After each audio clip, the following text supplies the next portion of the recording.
you're known for, I know you as this, someone who left the Mennonites, has maintained some of these traditions, a lot of these traditions, and are growing a lot of your own food, most of your own food for mainly to build character in your family. But tell us, for those that don't know, the Mennonite. So what is your cultural and spiritual heritage? So most people wouldn't know the difference between Old Order Mennonites and Amish. It's the best way to explain it, is what most people recognize as the Amish. Old Order Mennonites are very similar. So both Amish and Old Order Mennonites are considered Christian. Okay. But they separated from the Catholics way back in the Reformation because they didn't believe in baptizing their infants. So that's where the movement started. And then as the world progressively, got more modern, one of their convictions was to stay with the old-fashioned ways where, let's not drive cars. Let's keep driving a horse and buggy. Let's not have our women wear pants. Let's stay with the more traditional dresses as an outward symbol of being non-conforming to the world. Okay. They're also what pacifists. then makes the difference between an Amish and an old order Mennonite? Only Amish and Old Order Mennonites can tell you that. But there are slight differences. So the Old Order Mennonites do have telephones in their homes, and they use tractors. Electricity. And electricity. They have electricity in their homes. There's still no television, no media, no radio, no music, no cars, but they use tractors for their farming. But spiritually speaking, probably the only big difference is the Amish practice physical shunning if you leave their community. It's part of their church rules. Part of their rule. Yeah. Whereas the Old Order Mennonites don't. You can't leave the Amish and come back and say hello at Thanksgiving. It's a fine line. Like some families will say, well, you can eat Thanksgiving dinner with us. You just can't eat at this table with us. Oh, really? Yeah. But then some that leave can come back. They could come back, but not sit at the same table. And you don't partake with the family tradition. So I have a friend who's Amish, and they left. And so they will get invited to her siblings' weddings, but they won't be with the family. They'll just be guests. Okay. And another thing that makes it hard to explain this fully is every Amish community has their own form of government. Every Amish community has their own set of rules. And they might differ sometimes widely in different states. So when you say community, do you mean like the same sort? Because I know that it was explained that the Amish, they have different, they have this one and then this one and then this one. Is that in that commune, just location, or is that if they have this order is here and then this order's over here, they would have the same rules? No, it would be location. It all started out with the main Old Order Amish group, and then there's people that split off for many different reasons, and they'll form their own group and have their own set of rules. The Mennonites do not do that so much. They tend to have a centralized government, and then they have satellite churches even in other states. Okay. They're more like a denomination. Yes, they are. But then again, they also have different degrees of strictness. You have some ultra liberal ones and some very conservative. Really? Ones. Yes. So what's an ultra liberal Mennonite look like? So what he means by liberal is not in today's. I was gonna say another word for it is progressive. They embrace modern. So the women might be wearing pants. No, they're in the Mennonites, but not in the Old Order Mennonites. Old Order is the very strictest of the Mennonites. And then women will have head coverings. Yes. So the bigger the head covering, the So you don't have a head covering though. No. The bigger the head covering, the what? I want to hear that. Usually, the bigger the head covering, the more righteous you are. So, because you'll get a visit from the bishop if your head covering is not touching your ears. There's a size. What will they? Oh, it has to touch your ears. If you don't let it touch your ears, then it's you're too progressive. Yes. Oh, you're just not conforming because there's a certain size that your head covering needs to be. Yeah. That's what happens when you have rules, right? You have to set rules and then you have to follow them. So did you used to wear head covering? Yes. In the old. Okay, so this is, paint a picture of what life looked like then for you in the Old Order Mennonite. Now, were you a Mennonite too? Yes. Elvin? Yes. So we were married Old Order Mennonite. We already had 2 children when we when we exited. The exodus happened. So what did life look like as an old order Mennonite? Because one conversation we had on the farm is Rebecca and I grew up very conventional. And you guys grew up very, I don't know, what do you want to call it, traditional or different culturally? Yeah, culturally so, different, but in many ways similar. Yeah. So we don't understand where you're coming from. Yeah, right. So our life looked very similar to what it does now. Like as far as everyday life, it felt a lot different. It felt a lot more like, so for example, gardening. Everybody in the Mennonite culture, the old order Mennonite culture has a garden. That's what you do, right? You garden, you raise your own food. So when we left, I was like, I don't have to garden to fit in. Maybe I don't even like gardening. Let's try it. Let's see if I don't like gardening, you know? So for a couple years, I just did, you know, a little bit. And then I'm like, you know what? Then I picked up gardening because I loved it. Not because it was part of a cultural, So a lot of it looks the same, but it felt different. How old were you? 27. Yeah. Okay. And what else looked different? So lifestyle, Well, you guys people had are a growing horse their and own buggy, food. We had a horse and buggy. You had a horse and buggy. Was it in the same house you live in now? Yes. So you had a horse, but I see you didn't go back to the horse and buggy. Like you went back to the garden. So the beauty of it is we got to pick and choose from both cultures. Now, what do we want? The car we're keeping, right? Yeah. We're keeping the car.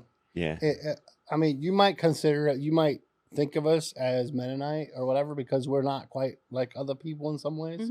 But a Mennonite would never consider us a Mennonite ever again. Are you still a Mennonite? No. Well, you know, there's a saying, you can take the boy out of the Mennonite, but you can't ever take the Mennonite out of the boy. So culture really, really shapes who you are. And so a lot of the things that we do and a lot of that was already shaped before we ever left. Okay. You know, because that's the culture that raised us. And because it's so separate from the modern world, it wasn't like a little blending. Like it's just completely different. Okay. Well, what did the old order Mennonites do for school then? How did you spend your days? So they have parochial schools, which is their private schools.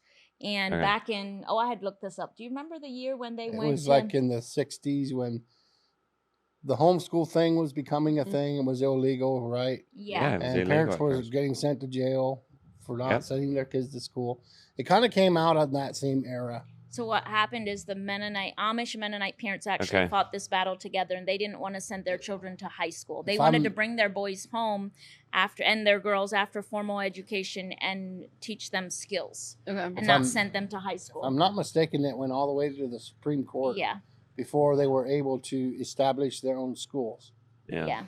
So that's how they educate, and it's very, very simple, like reading, writing, just the basics. Okay. And then they graduated after 8th grade, and they work as apprentice, and they hire each other's children to kind of, help give them experience and keep them within the community. It's actually I actually think it's a great way to educate your children in the. It's a big agricultural lifestyle, Mennonite. And there again, that varies from region to region, but yes, that's primarily been their roots. Has been agriculture. But, in modern day, the farms have gotten so expensive, and instead of some of them move away to new areas for cheaper farms, but there's still so many of them, they'll tend to have a small, some areas that have large concentrations have this giant cottage industry built around the plain people staying in this area and having you name it kind of business. They've got it, everything. If that makes any sense. Yeah. Well, hold on. I want to go back to when. Well, I want to know what it was like when you bought your car. Well, we sold the horse and buggy and used that cash to buy a Dodge minivan. How much did you sell a horse and buggy for? I think we sold it for like $2,500. I think the horse itself brought $1,500. I don't remember. His name was Bruce. I think we paid. Did you tell the people that were buying it? You're done? Yeah. You're out? Well, yeah, because who bought our buggy? Our neighbors. I think so. I think our Mennonite neighbors bought our buggy. And was it like was it a strange, awkward transaction? It was a very life-changing event, you might say. Yeah. Event. It was or string of events, really. Yeah. One of them was being able to put church rules aside and realize we can have a relationship with God and us, and not have it have to be part of the church rules. Okay. Does that make any sense? So tell me then, what was it like spiritually then? What you talked about school as a Mennonite, and we talked about garden. So then church was probably a big part of it. Yeah. What's that like? So church is very religious, very traditional. Oh, what's the word I want to look for? It's like their services are always identical. What does that mean? So same songs? Yeah. Well, the songs might vary, but there's always 2 songs, and then there's preaching, and then there's praying. What's I can't think of the English men and women word for it. Separate? Yeah. I can't think of the English word for it, but meaning like there's What's the other word for it? I don't even know the. What is Are you looking for the word legalistic? Yes, legalistic, but let's say the Catholics. What is it like? Their church service? Ritual. Yes. Ritualistic. Yes, ritualistic. Where the it's Amish always even more so. Yeah. They even have sermons for based on each week of the year. This sermon is preached this week of the year. The sermon this week of the year. Wow. Yeah. Very ritualistic. Yeah. So but we grew up, going to church every Sunday. But part of the reason what drew us out, it wasn't just, that cars are better than horses and buggies, and that I'd rather wear pants than a dress. But part of the reason was we were introduced through a local homeschool group, because we were homeschooling at the time, to the presence of the Lord. And we didn't find that at the Old Order Mennonite Church. And we just knew that we needed to be where that was embraced. What do you mean? Say that. Something of the presence of the Lord. So what was that phrase? Yeah, so we got introduced to the presence of the Lord, or like the Holy Spirit, and the power that the Holy Spirit has in our lives. And we knew that we had to be where that was. And in the process of drawing closer to a personal relationship with Jesus is where he started drawing us away from the Mennonite church. Interesting. Almost well, like how'd you first get exposed to that then? Well, I was going to say, was it you or was it him, or were you together? The Holy Spirit. So what was the exposure? So what happened is the homeschooling movement in that community wasn't real popular under the Old Order Mennonites. Or were you allowed to homeschool? Well, because they fought so hard for their private schools, it's not really encouraged to homeschool. But I taught school in their private schools, in a little private school, all 8 grades. I was the teacher for several years. So when our daughters were born and, they start getting older, I'm like, I'm not paying to send my children to school when I know the curriculum inside out and I have all the skills I need to teach them. Right. So, but it wasn't super popular. So I didn't have community. So I found a homeschool group that was not Mennonite, and we did a Charlotte Mason book study. Okay. And one of my new friends that was not Mennonite, invited me to a ladies' tea party at their church, which is ironically the same church we still attend. Is that allowed? No. Okay. So you're sneaking around. Do you need something, young man? Do you need something? Kendrick, do you need something? What do you have in there? That's fine. Bring it here. Come show us. You can come. You can come right up through here. It's fine. If it's interesting, we'll keep it in. It's a minnow. You caught a minnow? Okay. It's a minnow. No, that's really cool. I see him swimming in there. Okay. I'm gonna eat him. You're gonna eat it? One time. All right. It works better on a camera. Wait for us to film it. They don't mind him showing. All right. Yeah, don't eat it now because they'll want to film you eating it.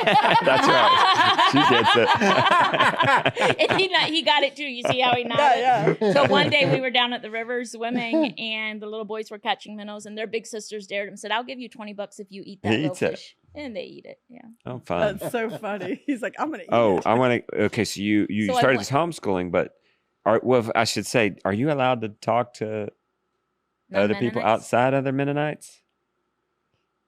It's not encouraged for you to have non-Mennonite influence in your life. But I was really hungry for community, and like looking back, I can see that I was really hungry for community. Okay. And so she invited me to this ladies' tea party, and I went. And I don't you just in your buggy. Like no, she picked me up in her car. Okay, so so that wasn't went on home too down to low. Elvin, and you were like, "Hey, so and so invited me to this tea.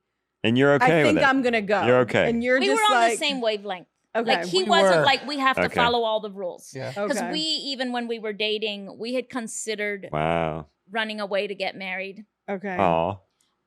But we didn't know how to get married outside of the culture, Oh, right? wow. The people within the community would have called us on the fringes.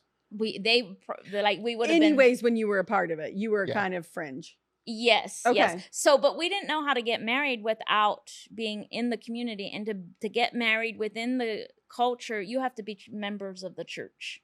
Okay. So we wanted to get married. That's why, and become a member of the church, you have to become baptized. And when you're baptized in their church, you promise to follow all the Oh rules. no. You did So that. that's why a lot of people are did. very, In very order to get married. yes. So this is after you're 18. You did. So this. are you Okay. married? You got the bishop married you. yeah. We'll get back to the homeschool thing. Okay. We won't get too far. I wrote it Got a lot of down. bunny trails here. He married you, and now you're married as a Mennonite. But do you also go through the legalities too? Were you legally married? Yes, we were legally married. We, Okay. had to acquire a marriage Certificate. license Mhm. and all of that. All so right. so we were kind of on the fringes. We didn't know how to get married without our family's support. So we got baptized, which is also a promise to obey all the rules of the church. And so then we kind of settled in. We had 2 babies and Yeah, there and- were a lot of new things, newly married. yeah. And then, of course, new kids. So getting invited to the tea party, it was never a question if he would allow me to go. Like Okay. we were on the same Okay. wavelength. I didn't yeah. know if you came home and hey, I think I'm gonna go to this, and he I was could kind of see it like, could I be a would shock have to him, probably been in the back of my mind, yeah, maybe that's not a good thing. But I wouldn't have never told Yeah. her Have she had can't go. personal Yeah, 'cause convictions. It would have just been like, what's our community going to think Right. if somebody If finds someone out? Somebody would have saw sees- her get picked up. They would just thought because you hired a driver oftentimes Oh, in the okay. winter to go to town because it's too Okay. far or too cold for the horse. And Oh, okay. driving a So buggy. that wouldn't have been They- strange No. that someone was No, coming, it- because it I'm would thinking, not. I was thinking someone's gonna see her get picked up and riding in this So car. the and old Ruth Ann's order riding in the Mennonite car. Can You get an can Uber. ride. You can pay Yes. somebody. You Yes, indeed. What about the What was Amish? the Can they get an question? Uber? The Oh, old yeah, you order. can get an Uber. Depends fly. on the Um, community. Amish Some of 'em and fly. Old Order Mennonites do not fly. Okay, those must have been a liberal one. Yeah. Yeah, I So the- sat next to a I say Mennonite that lady. word because On the airplane, we talked a little bit. I mean, She wasn't Yeah. Old Order. Man, those liberals. If she was fringe. No, But she see, probably wasn't. The old order. first thing that started me questioning as far as all the rules was like, wait, why is it okay for me to pay somebody Yeah. to drive me to town in their car, but it's not okay for me to drive myself to town in My my car. car? So that was your Part of that first is questioning wrong. of it. That was kind of my first, okay, this just doesn't And it- make any Ah. sense. Were you an adult then, or were Yes, you I was a kid? an adult. Okay, I was an adult. And part of the reason is our children became old enough to start asking questions. like why? Can Like, we why do can't this? we Ooh. drive a And car? and you're like, that's a good question. yeah, Like- 3 and 4. Yeah. Yeah. Mine was. I had, I had that of like Sunday. We grew up Baptist. You weren't Mhm. supposed to work on Sunday, Mm-hmm. Same. but we could go out to eat Mm-hmm. and make Okay. the Make other people work. restaurateur work. Yes. That was kind of weird to me. Yeah. That's also a rule in the Old Order Mennonites. You don't spend any money on Sunday, and you don't do Okay. any work. Like you feed your Yeah. animals and course. things, Yeah. but you Okay. don't do any extra work. Okay. Did they light a fire? Did they what? Light a fire? Light a fire. Well, it sounds like Yeah, yeah. that's a remnants of keeping the Sabbath, which Yes. Oh, the Sabbath, you're not to work, you're not to spend money, you're not to light a fire. Yeah. But although they're just doing it on Sunday. Right. So I went to the tea party. You want to pick yeah, up there? yeah. I wanted Yeah, to know. yeah. So I I wanna hear went about to this this tea party. party, and there was a worship service, and I felt something that I'd never felt before. Like I literally was, Hmm.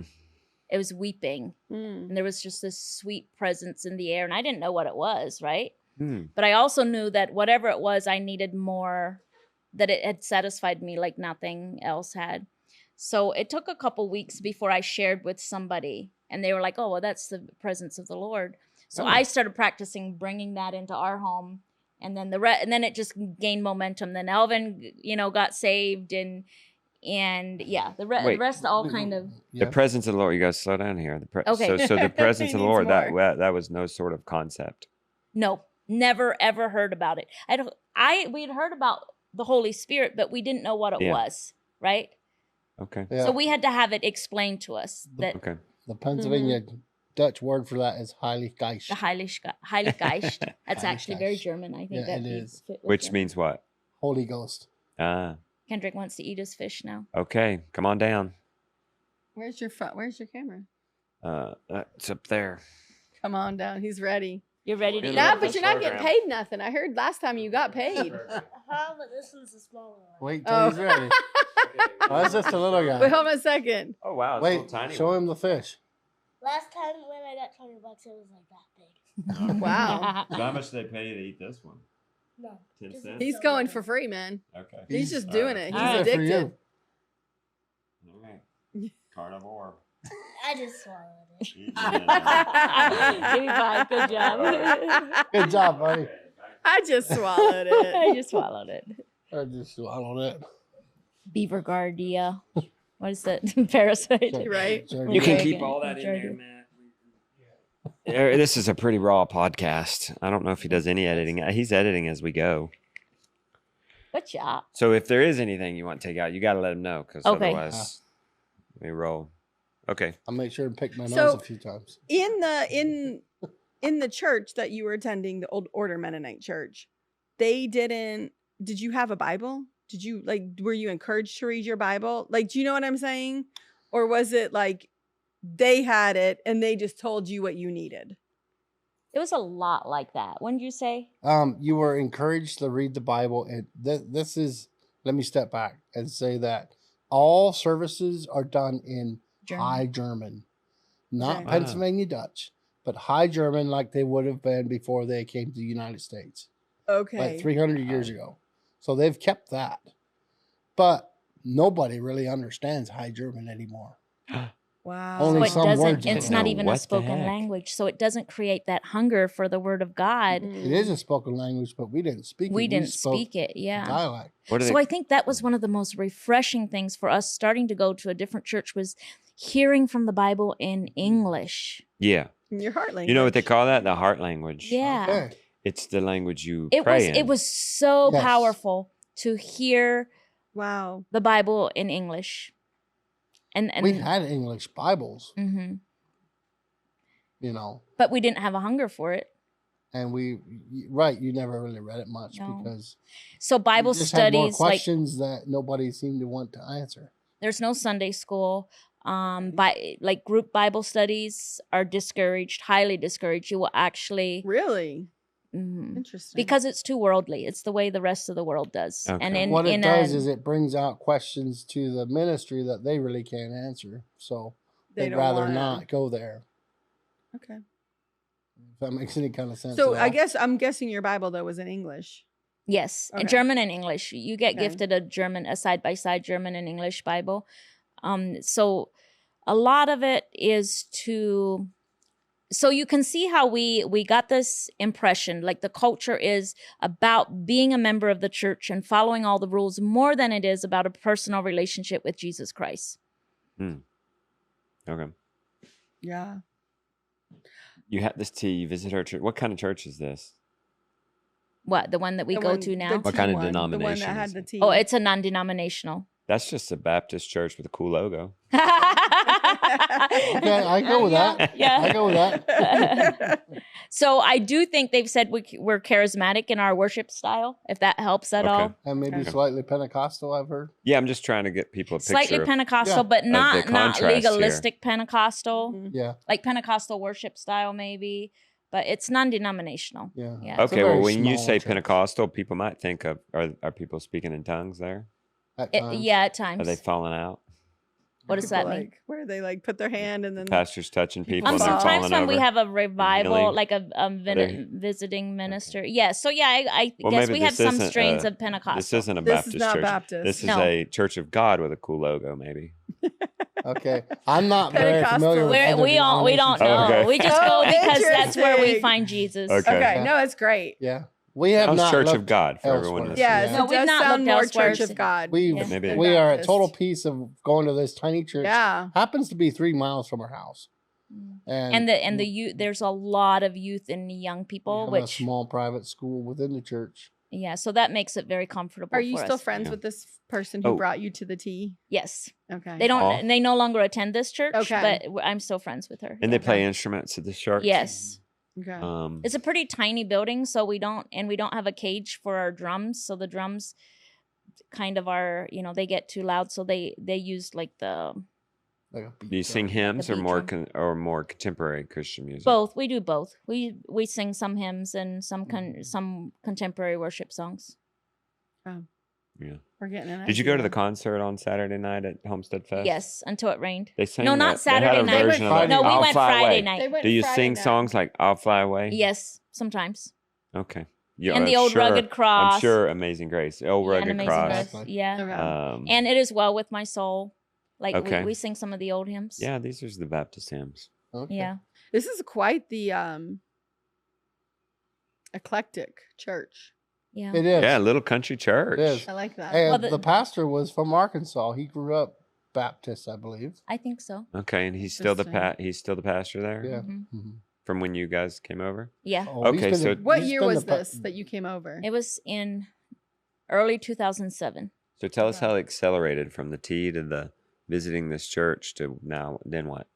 It's like 6 months later, we're like, all right, we're done. We're out. We can't try. So what was happening is we were in secret attending the new church's Wednesday night services. When did he go? Next In Wednesday? secret. No, it was a couple might have months been before a before while. we went as a family. But you kept going. No, because Oh. So we went together as a couple. So the next no, time but you went, after it's the tea together. party, I went to a couple of their women's Bible studies, maybe. And then, Yes. but it was probably I kept- 4 or 5 months before we attended as a family at the Wednesday night service. Because I remember I kept feeding her questions about different things. What And I about take this? it to the Bible study and ask. Oh, you were doing the Bible study. Yeah. You were like trying to poke holes in the whole thing. Mhm. What were the But questions? Everything made sense. What were the well, a lot questions? of the No, questions were like, maybe. well, what about head coverings? Yeah. What did you say to Mm. him? So can you explain to me like why I don't need to wear a head covering? Can you explain to me what in the Bible, like why So- you guys don't wear head coverings and You were how saying to that to become them. okay to that? Could they with that? answer that? Yes, they did. Really? I don't remember the exact answer, but I remember them encouraging me Hmm. that it's a personal conviction, and if I want to wear a head covering, I just should. Like if I Yeah. feel It's convicted, not a rule. it's not a rule. It's not And an Yeah, you did overarching for a rule. while. I did for a while. So Yeah. you're wearing the whole Mennonite garb yes, still At the time. going to the Bible study. Wednesday Yes. night service. I In show up. secret. I wore the full Mennonite suit garb. Yeah. And she would wear the dress and head covering. But we only did that for a few months. yeah. We soon figured out that this is not going to end well. We need to make We a need break to, here. yeah. Okay. Well, it That didn't end well. means leaving your family, maybe Oh. not ever having a relationship with them again. Wow. Wow. It became that important to you Yeah. It to did. leave. Yep. We knew this is something we had to follow. Really? Yeah. Why? What was so important about it? For me, it To was leave your whole peace. family. Like I felt this drawing of God, and Mhm. I had peace. Like It we just kind of knew- felt like you're drawn to a rushing river. I don't know how to explain it. yeah. It was just something we had to do this. Wow. And I And remember. yeah, so much so that we knew that we possibly wouldn't have a relationship with either one of our families anymore. My sisters, so I have 5 sisters, and I was really close with them. And so that was I probably stayed hung up on the fact that I may never have a Mm. relationship with them again. I was probably hung up on that for a couple months, like 2 or 3 That months. slowed it down a little bit. Okay. No. No, That slowed it slowed down. it down. Yes, That it slowed did. it down So because you I weren't had just- to, You yeah. had to We have reconcile to be that. sure that this is Yeah. And I had to worth be it. okay with, I had to make sure that, okay, I want this, I need this bad enough that I can say, okay, God, if this means that I'll never have a relationship with my sisters again, I still want you more. Now, wait a minute. You just talked to God. Yeah. Were you talking to him? Yes. By this time, I was having, personal relationship kind of conversations with him. But in the Mennonite church, I didn't. Before, when I was Mennonite. So it was all just through the church. You never said a prayer like that. No, it was more like ritual prayers. I'm just kind of wondering if you knew it instinctively before. Maybe you had some sort of prayer. Well, it was more like before I met before the Holy Spirit, there was a lot more ritual prayers. Like I knew the 23rd Psalms, and did you know Our Father? Yes, and the Lord is my and the what do they call that? The Lord's Prayer? Yeah, the Lord's Prayer. And, we knew some memorized prayers, but there wasn't this personal conversation. Okay. Okay. So this only happened after the tea. When you guys keep saying we had to do this, you keep calling it this. Are you talking about being able to go to this church service? No, break Or away. what are you talking about? I know you're talking about breaking away, but what's the this that you're running towards? This would be like a personal relationship and okay, God, we're here. Whatever you need for us to do, we'll do it. What would the people have said if you said, I just want to start praying how I feel led to pray? In the Mennonite. Well, number one, women would never be heard praying out loud. Okay. So that to me, it wasn't even an option. It wasn't on our radar. Okay. So hold on, I just want to go back. So you did the tea. You started attending like a Bible, and he was feeding you questions, and then. What were some of the other questions? Should we ask that? Well, I want to hold on a second. When you started, and then you all attended as a family with your daughters, kids. We all know they say things to people that we don't want them to say. Are you still being secret? So what are you saying to your daughters so that they're not going back and telling anyone in the Mennonite community, hey, we're going to this church that's 3 miles down the street? I don't think they were old enough to really realize what was going on at that point. I don't think they would have. I think you're right. I don't remember telling them to keep it a secret. Don't say anything. And also they weren't going to school or anything like that. So they're it's under. Not like they're being with other people in the Mennonite community. Super isolated. Yes. Okay, then what's this other thing? How were you getting to the church on Wednesday night? Were you taking your buggy? No, we had a neighbor that attended the church. Okay. She would pick us up in her All car. of you. Okay. All four of us. All four of us. Wow. Okay. So you never took the buggy to the church? No, there's no hitching rail. How'd you know? You couldn't get on the internet and find out. You can't Google Map it and see if there's a hitching rail. Well, she'd been there.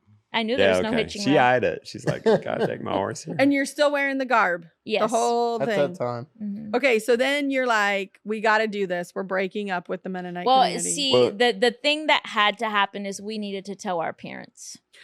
Okay, so that's what you guys That did. was the very beginning of it, right? So this is the first leaking it. The cat's out of the bag. Mm-hmm. So you told your parents, and what did they say? I want to know. Your parents, and my parents, a letter. Oh, a letter. That's how you Wrote them a letter of. I was just telling somebody this because they were like, "Why a letter?" And I'm like, "Because you didn't have the kind of relationship where you could sit down and say, oh, this is what's been happening in our lives. This is what we feel like God really wants us to do." There wasn't that kind of relationship. Is that a Mennonite thing? Out, yes. Or is that a y'all's individual relationship thing? That's how it was in our family. It's a very patriarchal. Okay. Wow. And so to get it all out and tell them everything we needed for them to know, we had to put it on paper. And So otherwise it would have had to been a phone call because they lived 1,000 miles away. This was in English.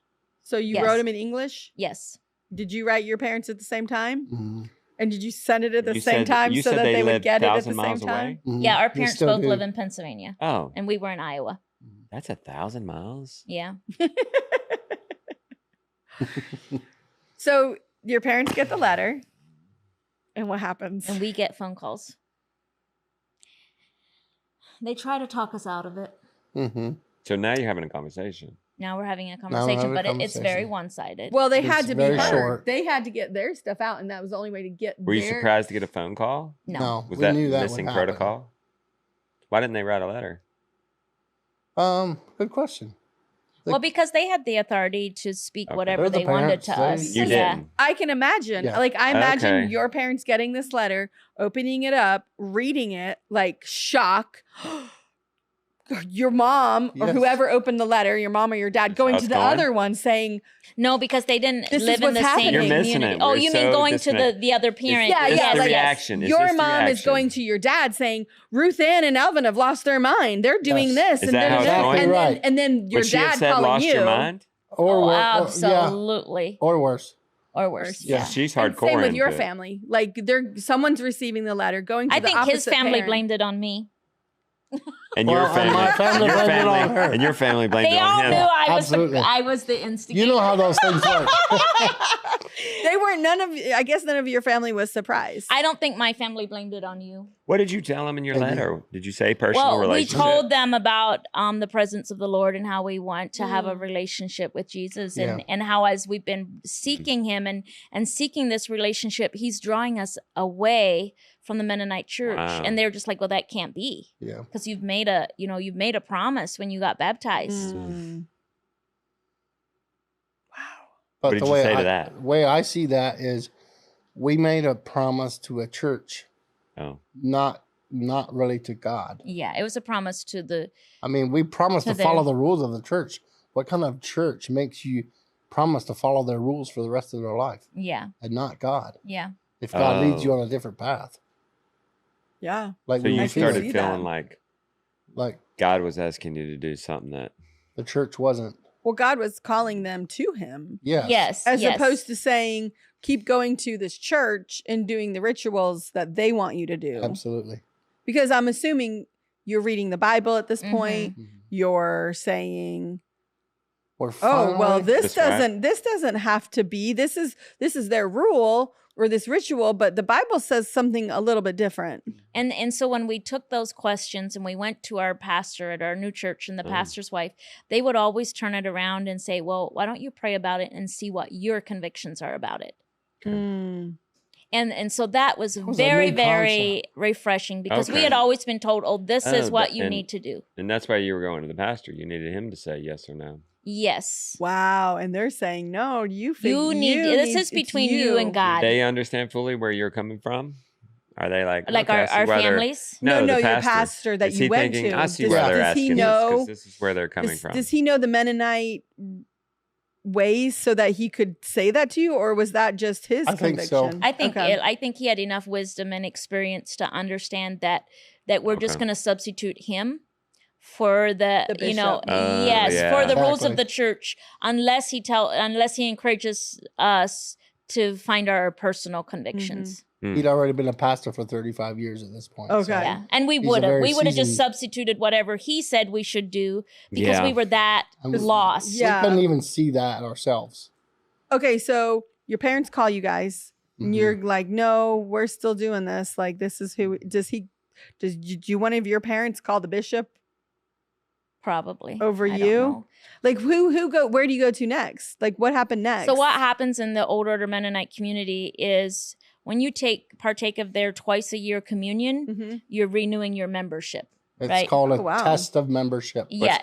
So when you take That's- communion, you must be following all the rules. Okay. Remember, these are outward rules, Right. right? Doesn't matter what all is What's going on happening inside, right? okay. You must be obeying and following all the rules to be able to take part of communion. As And- far as dress and things that are Buggy. forbidden from you to own or not, you don't say Yeah. TV or car or whatever it might be. But as far as things of the heart, or things that are hidden, let's say perversion or pornography, or Mhm. all of that those, doesn't matter. it's not on the radar because it's Oh, wow. not visible, right? Okay. So when a member misses 3 communions, they're automatically excommunicated. So then you lose your health insurance, your property insurance. You lose all of that when you're no longer a member, because that's all tied in Because you're getting insurance through the Mennonites. through their church.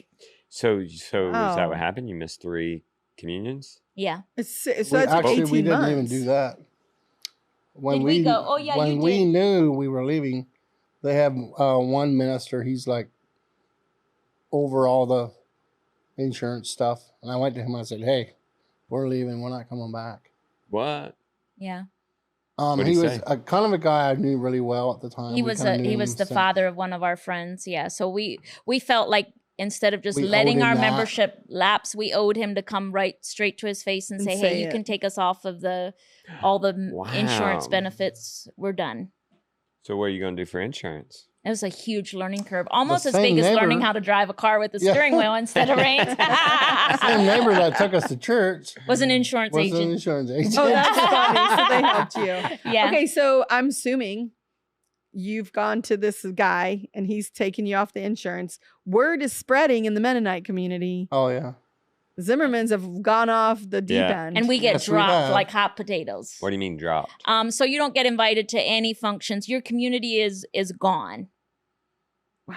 So yeah, I was going earlier. So you guys had were, friends in you the guys community. were already I'm assuming. super isolated because one, you're Mennonite, so you're cut off from a lot of outside things, Mm-hmm. and then you became homeschooled inside of the Mennonites. Mm-hmm. So you guys were very isolated at that Yeah. point. And now it's getting even worse. They're not even. Yeah. You're Now not we're. even gonna. I mean, get I'm invited assuming to you the had shindigs. friends. Did that I hurt? made a lot of. Oh yeah, yeah. And I had, my sister lived in Iowa. I have two brothers that live, locally. The Mhm. rest of my family lives out of Out, state, okay. But God was really, really good. Mhm. And he brought me, new friends. But also through that time, we learned to really depend on God. And we got really close as a family. But leaving the only community that you've ever known is really, really hard. It felt like what I imagined moving to a different continent would feel Yeah. like. The language is different. As far as, okay, so we speak English perfectly well, but the language of our peers is so different because they were raised on movies and music that we have no clue. So a Oh. lot of things still to this day when we're at our church and we're at a Valentine banquet and they play this trivia game, we're lost. Yep.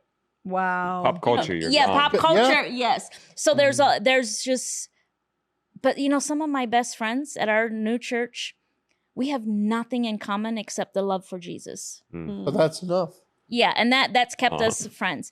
And then the relationship with my sisters, it did lapse. I lost, I felt very lost for a while.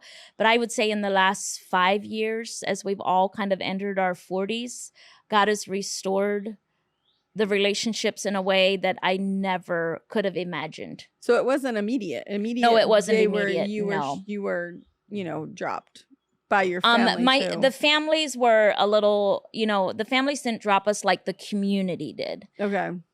Oh. Community was quicker to drop. Yeah, you. the community was quicker to move on and just drop us, but our families, they stayed a little closer. So they dropped you, but it's not like they can say get out. They Move? can't make you move from your No, property. no. You own the house. Yeah, we own the house and the property. It's not that And communal. and we already live on the very edge of the Mennonite community because in the old order Mennonite communities, they all drive horse and buggy. Mhm. So their You're communities limited. stay small, and then we live close to a river where you have to go all the way down here to get across the river. So then that makes it too far for them to go to church Okay. because okay, I have to back up. In Iowa, there's a road every mile. They're in a square mile Sure. grids. Okay. Oh. But when the rivers come, then you might have to go 5 miles to get across the river instead of every Okay. mile. So then that makes it too far for them to take their horse and buggies all the way to church. So we because we live close to a river, we're on the very edge of the old order Mennonite community anyway. Okay. Are you still there? Yes. Oh. Yeah, we live in we bought the property when we were honeymooners before we had any children. And we still live After there. 25 years. Are they still Wow. shunning you? Our neighbors, we have Mennonite neighbors that are very quick to help us if we ask them. Like if we need to borrow something or something. And have they been there long enough to know that you're ex-Mennonite? Yes, they were there before we were there. Oh. But as far as like mingling on a social level, it doesn't Would you like happen. to? We don't need to. I don't know. I've never asked myself. Did you need to at first? Yeah, it was hard at first. It was to not hard be at Now you part don't of need it. to. No, now, no, I So don't feel you're- like Never no. asked yourself that. I've never, but you know, I have my family. I have my siblings. I have 4 siblings that live in Iowa in our community. So I have my sisters. I have 2 sisters that live there, and we now have adult children. Wait, they And- left too? No, No, they okay. no, they didn't. So leave. all of this happened in the same location that we still are. Like we didn't leave. When we say leave, it doesn't mean we moved. Yeah. Physically. Yeah. And my sisters live in the same community. 2 of my sisters. But And they're not shunning you. They're still No. Mennonite, and they're not shunning her. Yeah. Oh. So, like, you go to the Mennonite store now, and you might see somebody that you were friends with. Do they acknowledge you at all, or do they, and do you even? You probably don't try to talk. I always to them. wait until they acknowledge me first. Okay. Because sometimes it depends on who else is there. Oh. You might see them. You might Like, get them in trouble. Yeah, like they don't They were want to. They fraternizing might not with want the to appear too Zimmermans. friendly to us if the bishop's wife is there, you know, or something. So I always Okay. wait for them to acknowledge me. And you don't know who that is now. You don't, I mean, you won't know who's who now. Yeah. And the community, the Mennonite community has grown to the point where there is Mennonites that I don't know, Okay. you know, because, you know, the next generation's growing up. And so there's a lot that I'm like, oh, I don't know that lady. Mm-hmm. Okay. But for the Interesting. most part, I know who they are. Yeah. So you forsook the cart, The horse and buggy. the horse Yeah. and buggy, but you kept the Ox cart. gardening. What else did you forsook? What else did you keep from the culture? So one of the things that I'm thinking of that I've actually talked about this recently is we were very intentional when we looked at the way the modern world was raising their children. We were like, okay, this is not this. We can't do this. That was one of the greater driving forces at the time. What? Yeah. Who are our kids' mates going to be? Ah. Mhm. And we knew that the way that we lived our life as teenagers at the 17, 18 years old was not really conducive to a Christian life, even though we were within the Mennonite community. And we wanted more for our kids than that. Yeah. Mm. Oh. That's kind of what What- kind of got us started. Started When was you say modern world, where were you seeing this? Are you talking about the people at your church? Or are you talking yes. about And I don't mean any disrespect. It's a cultural thing, right? Yeah. In the Yeah. Mennonite culture, children are not expected to be children for the first 30 years of their life. They're expected to start growing up Okay. immediately. You know what I mean? Like Okay. they're expected to develop work ethic and character and all of that through, you know, just the lifestyle, like a lifestyle of self-discipline and, you know, self-denial. Whereas what we were seeing, one of the biggest things for me was, and I know this is from my legalistic culture, is going to the modern church and the children don't have to sit. Like Okay. there's 3-year-olds that do not Oh. understand sit and don't have the self-discipline to sit and be quiet, Okay. Because right? the Mennonite, they were. They were. You sit and you be quiet, and they can do that. You have 3-year-olds that can do that for 2 hours, Yeah. and Oh, they'll yeah. just sit there, and then eventually they'll lay their head down and, you know, take a nap. There's nothing else to do. So that was one of the. You mean the messages in German? They don't Yeah, understand right. a thing. Yeah. Even the adults don't. Yeah. So that was one of the biggest differences with where children were just indulged, and they weren't Okay. expected to be able to have self-discipline. And I'm just like, absolutely not. Like I cannot live in a house where children get whatever they want. Mm. Like, so that was really, really big for me. Okay. And so like the teaching of self-discipline and work ethic and character in Elvin and I would be like, well, how did we learn it? Like what was it? Mhm. Because we set out intentionally, even though we were part of the modern world now, is we are not raising our children I see. in an indulgent manner, right? Yeah. That's what I've noticed about you guys. You don't do that either. Yeah, I've noticed How that so? too. Raising Whereas some like, How great so? kids. Thank you. well, you make them come back and you expect what you ask them to do. And if it takes you 10 minutes Oh. longer because you're calling them back because you're Yeah. going to do this correctly, Yeah. even though you're, 10 years old or Yeah, like with Gideon this morning. yes, right. It's very, He very. thought he was done. We called him back. Mhm. Yeah. You were helping me. You were calling your boys. to come saying, help Yes, me. come on. Help 'em too. Let's Come help on, we're finish gonna this. finish It was I think very that's normal. Very normal. In kids. Yeah. So we Yeah. set out, we're like, okay, chores. They need chores. And that's kind of how our whole homestead began. It didn't begin with let's raise all our food. It started with Okay. our children need chores. They need to get up Because where I could put the pin in for myself, where I first remember thinking, this is too hard for me, but I ended up doing it, was having to milk the family cow at 10 years old before I went to school. And I remember crying because I'm like, I'm never going to get done. This is too hard. You know, my parents are so mean, making me do this. Yeah. But I remember. all the chickens. Yeah. All the chickens. And it's going to be pulling teeth.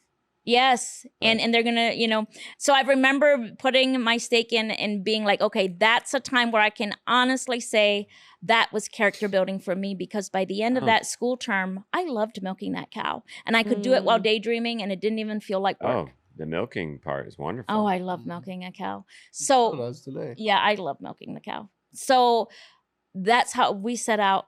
Like that. We bought baby chicks, and our, 5 and 6 year old, that was their chores. And then as we got more children, the farm grew. And then, now we're like, it's more, it's, yes, we're building character. We're having, chores for the children, but we're very, very intentional about, we are raising our food because we don't want to buy our food, because we don't trust the food that comes off the grocery store shelves. Yeah. Why not? Why don't I trust the food? Well, do you want to go down that rabbit hole, Justin? We got lots of time. What other rabbit hole you want to go down? I don't even know where to start with that one. Well, okay. I mean, because this is where we're talking about, like what you kept from your Mennonite. Yes. And like what you were going to take from the modern world. From the Mennonite world, this health. It sounds like you got on a health kick. Well, I was raised. Personally, my mom is very health conscious. Okay. So I was raised being health conscious. Okay. But sorry, I it's okay. But generally speaking, in the Mennonite world, most people don't generally trust the government. Okay. So that was another element that might have played into this. So you don't trust the grocery store either, then? Anybody that's filling their pockets. So you kept that. Yeah. Yeah. So to me, like if somebody is filling their pockets. If somebody is filling their pockets, I know that they don't have my best interests at heart. Like we're all driven to fill our own pockets, right? But if it comes to like food or medicine or something, if you follow the trail of money, you're gonna find corruption. Yeah. Wow. Because people are just people, right? And that's not a RuthAnn thing. That's a Mennonite thing. I don't know. Well, we're not trusting the government. We're not trusting the grocery store. We're not trusting corporate America. They've always been very separate from the government, and we've heard it across the pulpit growing up that you don't take handouts from the government. That makes you dependent on the, so that's been part of who, it's part of the way we were raised. And you've held on to these. And you don't trust. This goes back 300 years. When they first came to Lancaster, Pennsylvania, they were promised that they could come and settle here. Yeah. And they would never, they're pacifists, right? Mm-hmm. So they would never have to do duty in the army or any kind of military service. And that turned out not to be the case. What do you mean not to be the case? In years to come. The government made them fight? They would either end up in jail or working. So now they're like, the Mennonites as a whole are like, yes. We don't trust and you. did they make them? That's where they lost their trust? Well, that's one large way. And then the schools played into that. Government has nothing to do with their schools. Like there's no government teachers, nothing. Do you have to pay taxes? Yes, they do. Do the Amish pay taxes? Yes. I heard they didn't. Yeah, anybody that says Amish, but now they're voting. Yeah, they came out big time for Trump last time. Yeah, Amish. they did. All of them do. Like 100,000 people or something. Some of them, I think you have to really. You can't say the Amish as a whole. No, I better not say that it's like they might progressive. be watching this. Yeah. They're not watching. Well, there's Amish the ones that voted probably are watching this. They might be.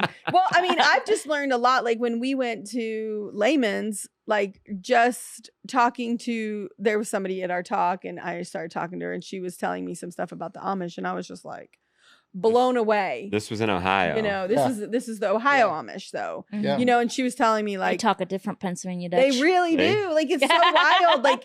Like when I just learned about some of the Amish things, I was just like, whoa. Cause like in that area, there's like 5 different orders of Amish and they don't like each other. And I'm like, how can you not like each other? You're all Amish. Like so, more recently, Rebecca found out that tomatoes have lost 85% of their nutrients because they're harvesting them unripe. Oh yes. Yes. Then I'll get on this they're soapbox. traveling. Yeah. So then Yes. we're coming from it this angle, and then she finds out about the appeal, which is like a preservation wax, even on organics. Not And Apples. then she and I are like, okay, we find out about this. Okay, we don't want this. This can't be healthy. But it seems like y'all are coming more from a core of like distrust for an institution. It's not news to us. that they're pulling tomato. one over. It's us. not Yes, to be yes. trusted. Like Yeah. to like let's talk about the tomatoes thing, Mhm. right? If I'm buying a tomato in the wintertime from the grocery store, it's simply for garnish to make something look pretty for guests. Yeah. It is. I don't count it as nutrition. No. Because I know that synthetic fertilizers is what that tomato grew on, and Hydroponic. and it was pick green. it was pick green. You're going to get nutrition from a tomato that's been grown in amended soil, nourished soil, and waited until the proper time to pick it. Ripened properly. Yes. Often Oh, within hours if you want. What's the full believing? nutrition. What's this quote? You trust someone until they prove you can't trust them. That's you believe someone. It's like shame on until you on can't. you What? How does if it I go? trust you and you break that, and then shame on me if I believe you a second time. Yeah, so something like that. So I we're don't know, coming that's at not it from the that quote. angle, but it seems Yeah. like y'all's history is deeper. It's coming in from your culture. They got burnt a long time ago when they were made to go into They built war. on that. I'm And sure. that's been passed down And, from grandma to grandma to for Where it wasn't here. Our parents totally trusted the system. That's Oh, the yeah. problem. It was the age of the came from internet that. that gave us all the information, and we're like, holy Right. crap, and we're figuring it out I mean- for ourselves. Her mom will apologize Yeah, my mom used for to the way apologize. she fed her, because her mom started eating Well, She organics trusted like Kellogg's. us. Yeah, Yes. well, also though, Cereal. like You I trusted had ear infections as a child, You trusted it. and my mom trusted the doctor and fed me Yep. a ton of antibiotics. Did exactly Oh, what And the she was doctor like, "I'm said. so sorry that I did that. I had no idea you could use ear oil." There wasn't a concept. We outsourced everything. Yeah, it was Including lost in school. one generation. That's part of the thing that helps us be intentional about, like, let's say butchering our own chickens, right? Mhm. I hate butchering chickens. I really, really dislike it. But I do it. And I don't, I'm not under any pretense that our kids are all going to grow up and butcher their own chickens. But I do want them to know that if everything around me falls down, I know how to butcher a chicken. I can feed Yeah. my family. You also right? know I how to want ride them- a horse and buggy. Yes. Do I your thought kids it know might how have to came do to that. How, do they know how to drive a horse and Yeah. buggy? No, Your younger that's still kids. too new. Yeah. It's still too soon. I Too was soon, Rebecca. thinking- Too soon. During COVID, that's like, these mandated vaccines, were coming into some things, and I thought, what happens if they start making you get a vaccine to get a license? We're gonna have people go back to horse and buggy. Absolutely. And Amazon Rivian electric vehicle vans are gonna be passing them on. It's just gonna be a weird world. Yeah. You know what our thought, the conversation around that time in our family was, we weren't worried about where we're going to get food, right? Yeah. It wasn't a big deal. But toilet paper, like the kids brought up toilet paper, because They at were the time scared. I had 2 daughters and a son-in-law working at a grocery store, and the toilet paper trucks weren't showing up, right?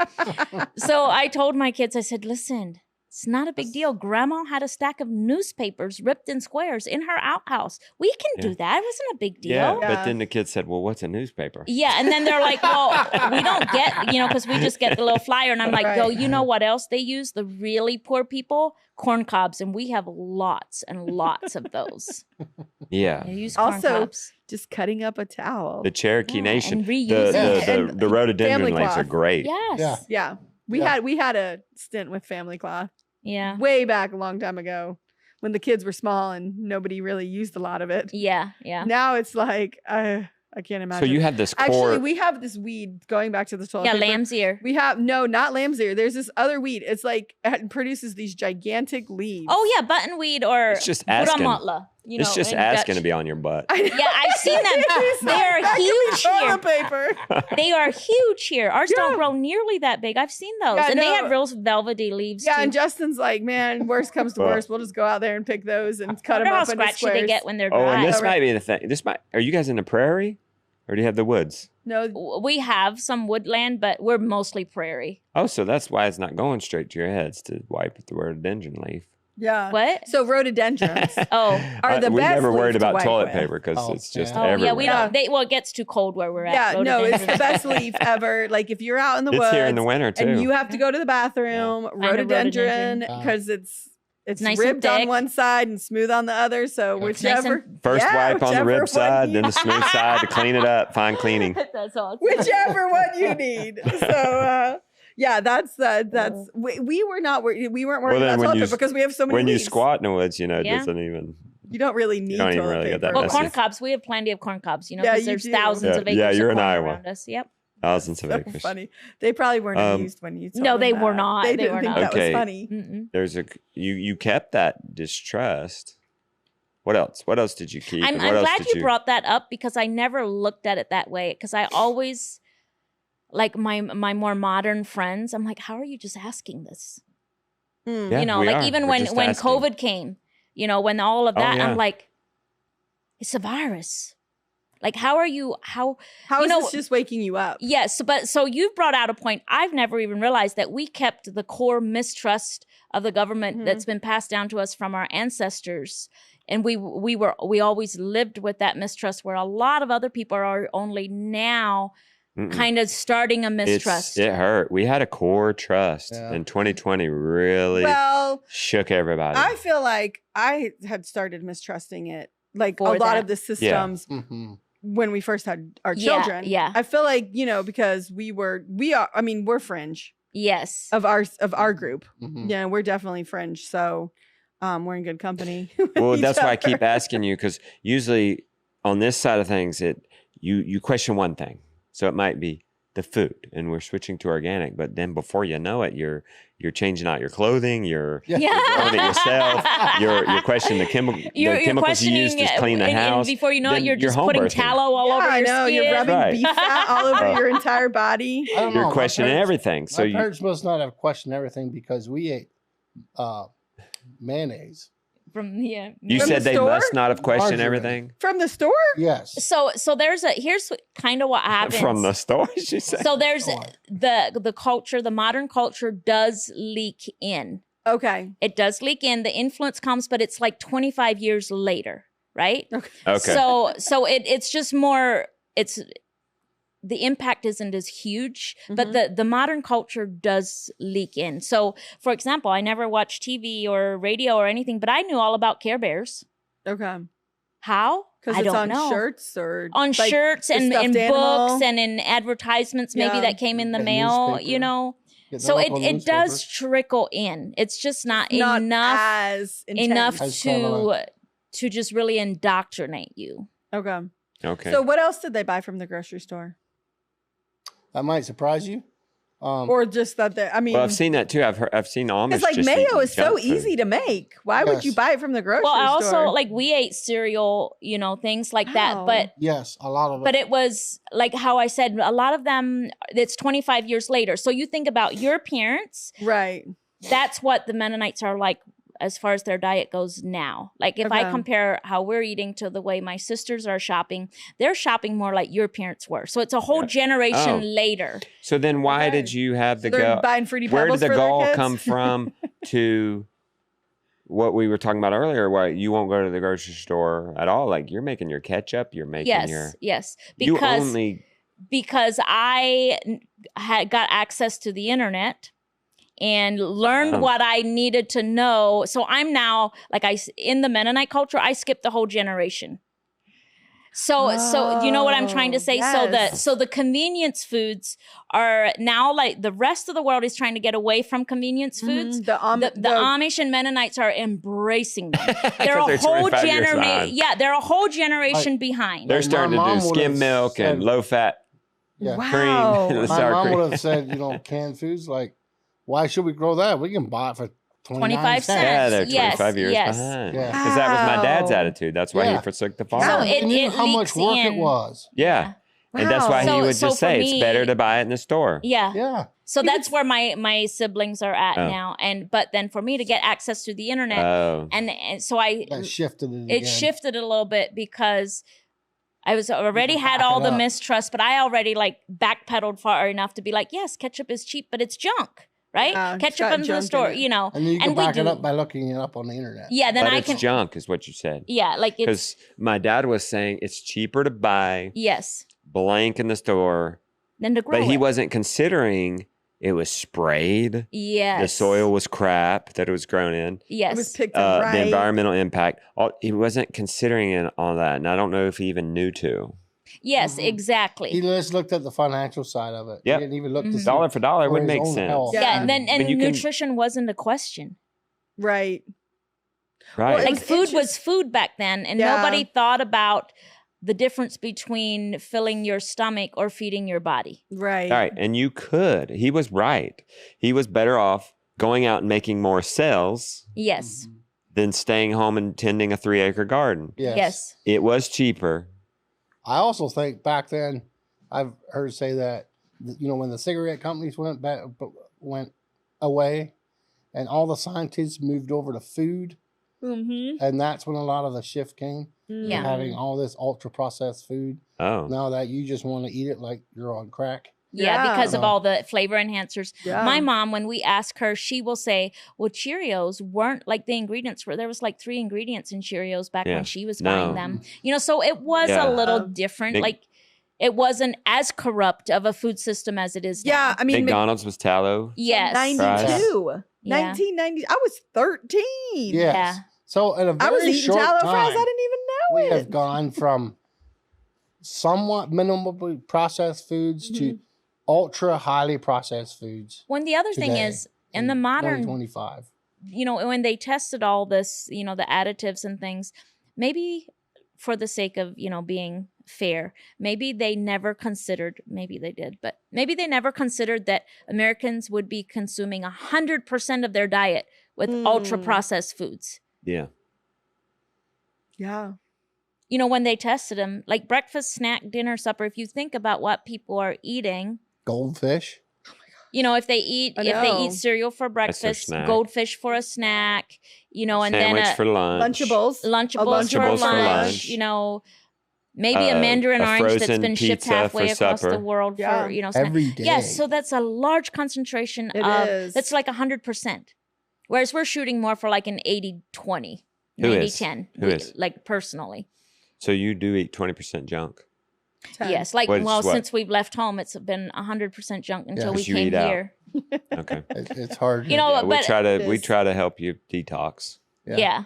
My thing is I want to put relationship first, right? Okay. So like say, you know, our teenagers, when they get their own license, they walk in the door with McDonald's or Subway. I'm not going to raise a fuss. They know what, you know, I preached it at them. I tell them they're not allowed to bring gluten in the house.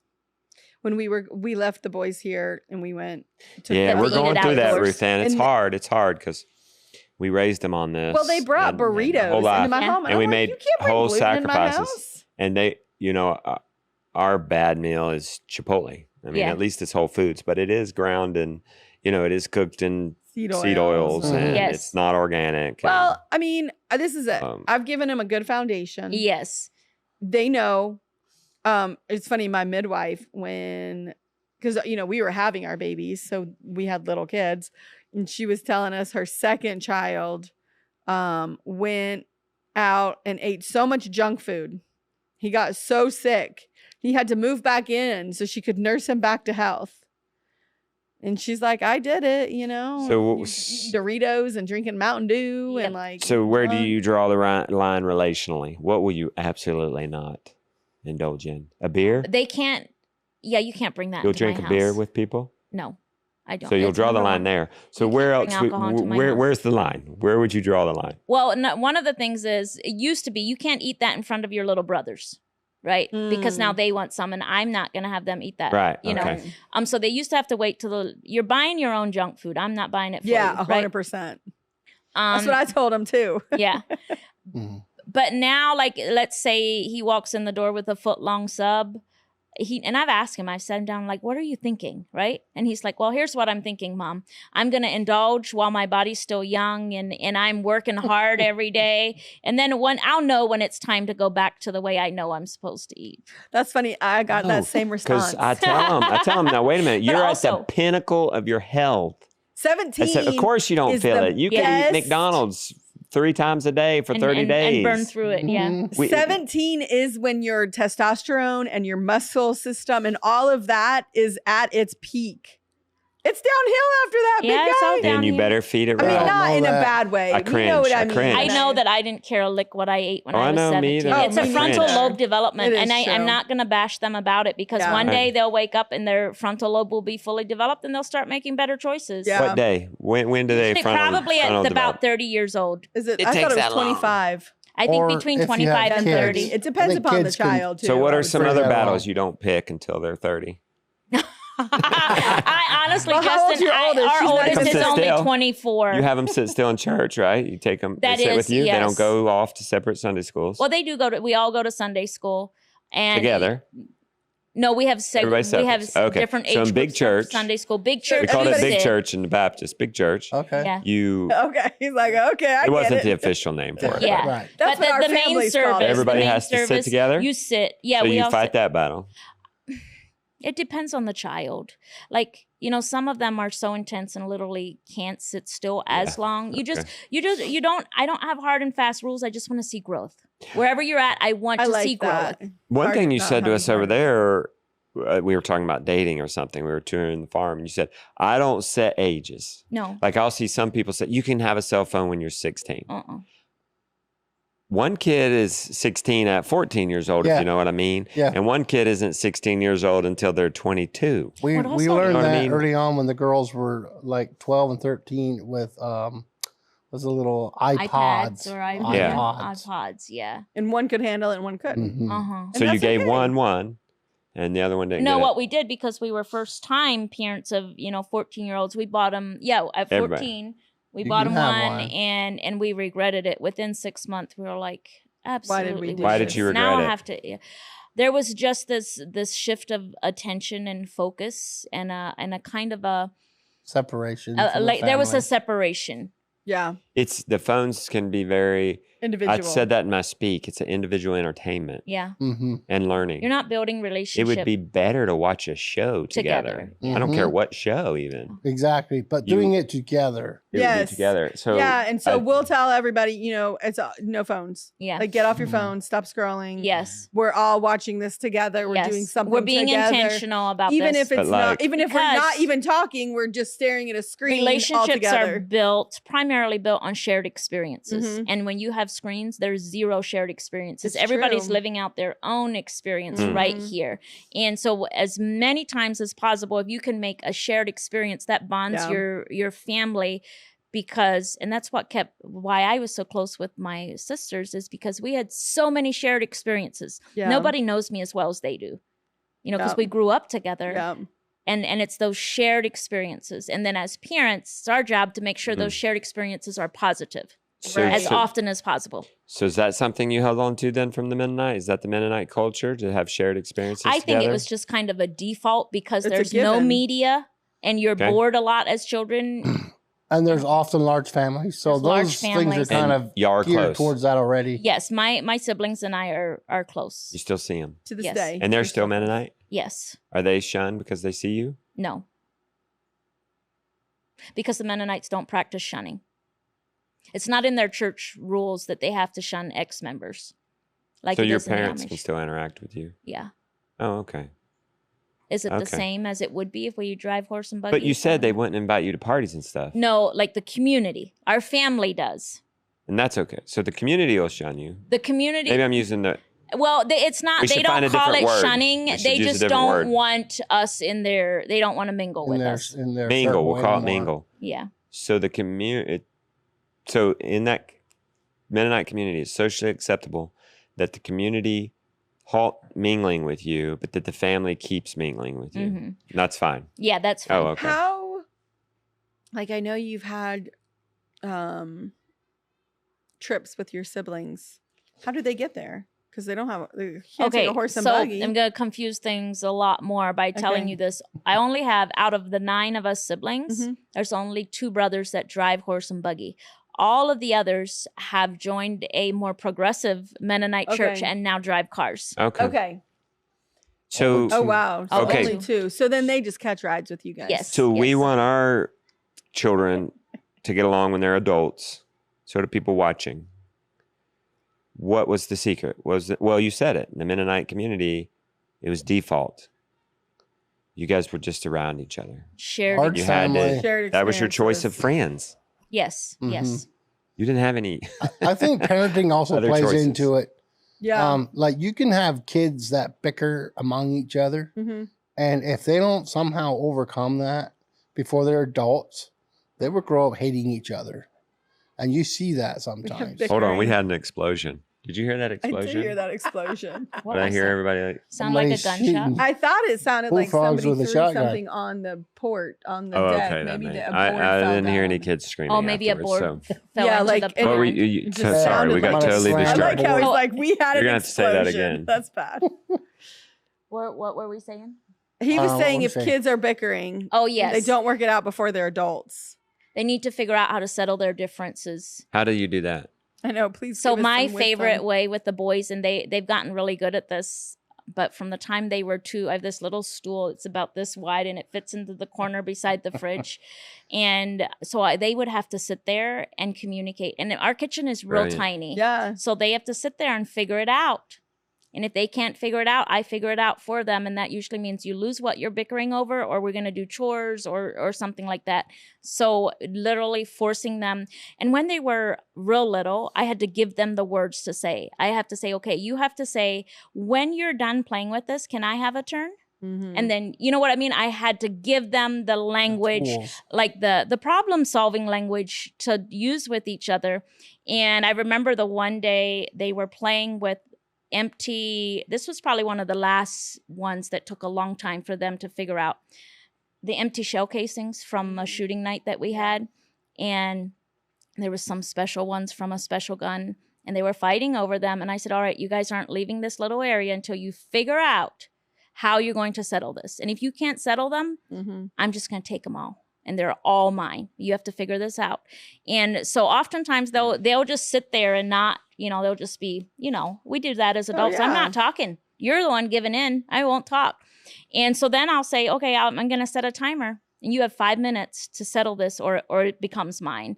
And they started counting how many they had, and they figured it out. Oh, well, we'll just divide it up evenly. Okay, we're all good now. So you don't jump in right away. You don't jump in and Absolutely not. judge. You don't jump in and become the judge. You No. let them settle it, and then, of course, if they can't. Yeah, oftentimes, like I'll often give them ideas. Like, well, did you say how many do you want? Or like, can Okay. I have some of these? Give them tools to figure it out. You have to give them the right tools. But I really practiced it hard with my 3 little boys because I felt like they were going to be a force that I cannot. You know what? Yeah, because they're very The close. in age, very temptation as a close. parent is to jump in right away and be the judge and fix it, and you be Fix so it wise for them. Yeah. and figure it out. But then what happens when you're not around? When they're they'll- 22 years old, Yes, exactly. they won't know how to work it out. and- You see this when parents die. Everything, the family falls apart, Yeah. right? because there's nobody All there of a to sudden, the keep parents peace. aren't there anymore. That, I don't even mean die. I mean, hey, they've Right. grown up. We still want them to have a relationship as But yes, adults. Yeah, I understand that's what one you're of my saying. biggest They're just more goals independent. from my heart is that my children love each other even when I'm not there. Oh, And when Harrison was born, I almost died. So I had a near-death experience with Harrison's birth, and that kind of like reshifted my parenting, where I kind of was like, okay, when I'm gone or if I, die, I want them to love each other because they only have each other. Like they don't realize how special the relationship with each other is. And one day I won't be here, right? And I want them to have each other. So I became very intentional about giving them tools and encouraging them to, well, ask your brother, or parenting from almost like from a removed, but then dropping the tools in and letting them work it out. why is that so important to you? Why is that number one? That's your first thought. I think part of the reason is because I laid the relationship with my sisters down, Oh, and I said, okay, God, if I don't have this, and he restored it, and it's now so, so precious to me. wow. And I want that for my children. Now, wait a minute. What do you mean you laid the relationship Remember down? when I You said that I said to God, okay, if Okay, if following you means I'd never speak Okay. to my sisters again, like I kind of laid that down on the altar and said, Yeah. you can have this. And then God restored it, and it became so precious to me. in its restored state, and I want that for my children. Okay. Do you guys want to take a drink of your coffee? I noticed you haven't been able to drink anything at all. Well, what keeps you humble? God. I'm doing it for him. It's not. What keeps you in check with that? Like personal prayer, daily devotions. I wake up every morning and I say, God, if you take it all away, if the internet goes away, I will still serve you. Like if Instagram goes away, if YouTube goes away, I'll still live the same way because you've called me to live this way. Yeah. So that's, not only were you going out and on your own and gardening and farming and being on your own, then you become a social media influencer. Right? They wouldn't even understand this. No. Give them. Well, maybe pretty soon, because it's been about 25 years since the internet. Yes. Was so hot. in October, I have an event in Pennsylvania, and 4 of my 5 siblings and my mom have purchased tickets for it. So that's going to be huge. So are you feeling? Is that going to be worlds collide? Are you feeling Yes. anxious? Can make you even stressed. I am very, More very stressed. anxious. More so like she's every Yeah, A wellness one. It's the Wellness Collective, yes. Because people there are going to be like, "Oh, RuthAnn, you've inspired me so much, and you've helped me so much." Hundreds of people doing that. Yeah, And especially because it's my hometown. So there'll be a lot of people that knew me from the... Popular So event. yeah, it'll be worlds colliding, but I'm just trusting that God has a plan. Like I would rather be not... the best event you've gone to I think it'll ever. be a very growing experience for me. You would rather not worlds collide? Well, no, personally, if I had a choice, I probably would say, no, I don't want to do that one. But Why'd you do it? well, because I don't like if God brings me an event, that's the event I that you almost wanted to always, go Oh, really? to, though. Isn't it that the one? That... I wanted to attend. I don't want to speak at it. I didn't. I had plans to attend. Yeah. Oh, But okay. I don't, unless it conflicts with a schedule that I have, I usually don't turn down a speaking engagement because I just take it from God. But right when it's time for me to step on stage, I There's always... so many though that you turn down a lot. I have been turning down a lot. Yeah, now we're getting the word out here. Now you're going to get even more phone calls. I know. All right, are we filming? We've this been now? filming back. I think we could have come back after that, right? Yeah, I just After didn't the- want Okay, the the- negativity about my Alright. mom. Yeah. Okay, so Don't put that in there about the that little negativity about her portion, mom. but you can keep the in the middle. Boy, we're making it I hard know. for him. Sorry, Matt.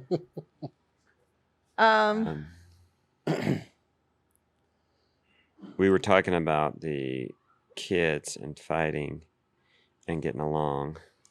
Hold on, let me go to my notes. And I'm like, what is this? Oh, I got plenty. Oh, we probably should. Okay, so we should talk about, your book. Hold that up. You're coming out with a new. It's already actually for pre-order. And did you know? You probably know this, but that's what's counting towards New York Times bestseller. Yeah, it's the pre-orders. It's all the pre-orders to a week, Would that two be into a week exciting? after official launch. So pre-order this book, everybody. Let's Yeah. get You can this pre-order it, EX-Mennonite on if the. you go to the actual book. This is just a sample of it.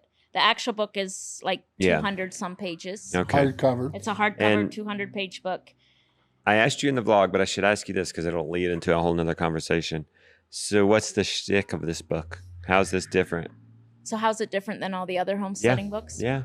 So not only is this book about homesteading, because I do give a lot of practical tips and hacks and things that work for us, but more than that, it's about the heart of the people in your home and how to create spaces that encourage relationship, because it's through those relationships that you can influence. Yeah. Time out. Your family. What you need, buddy?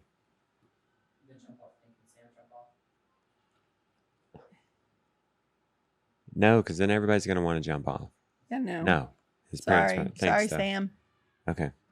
Yeah, so you alluded to that bit. That might have been the first time I've heard somebody say that's why they started homesteading, to give their kids something to do. Yeah. It's to build character and to create spaces to have shared experiences, even if they're grumbling and whining and complaining, because Ooh. the grumbling and whining and complaining, Justin, that's really just the sound of character developing. So we have a lot of character when developing. you woke them up at 1 a.m. because you heard the cows right below you in the alfalfa. Oh boy. Lily and Josiah get Not up and go bad. put those calves. Jonah and I we're not there. Go put those cows in.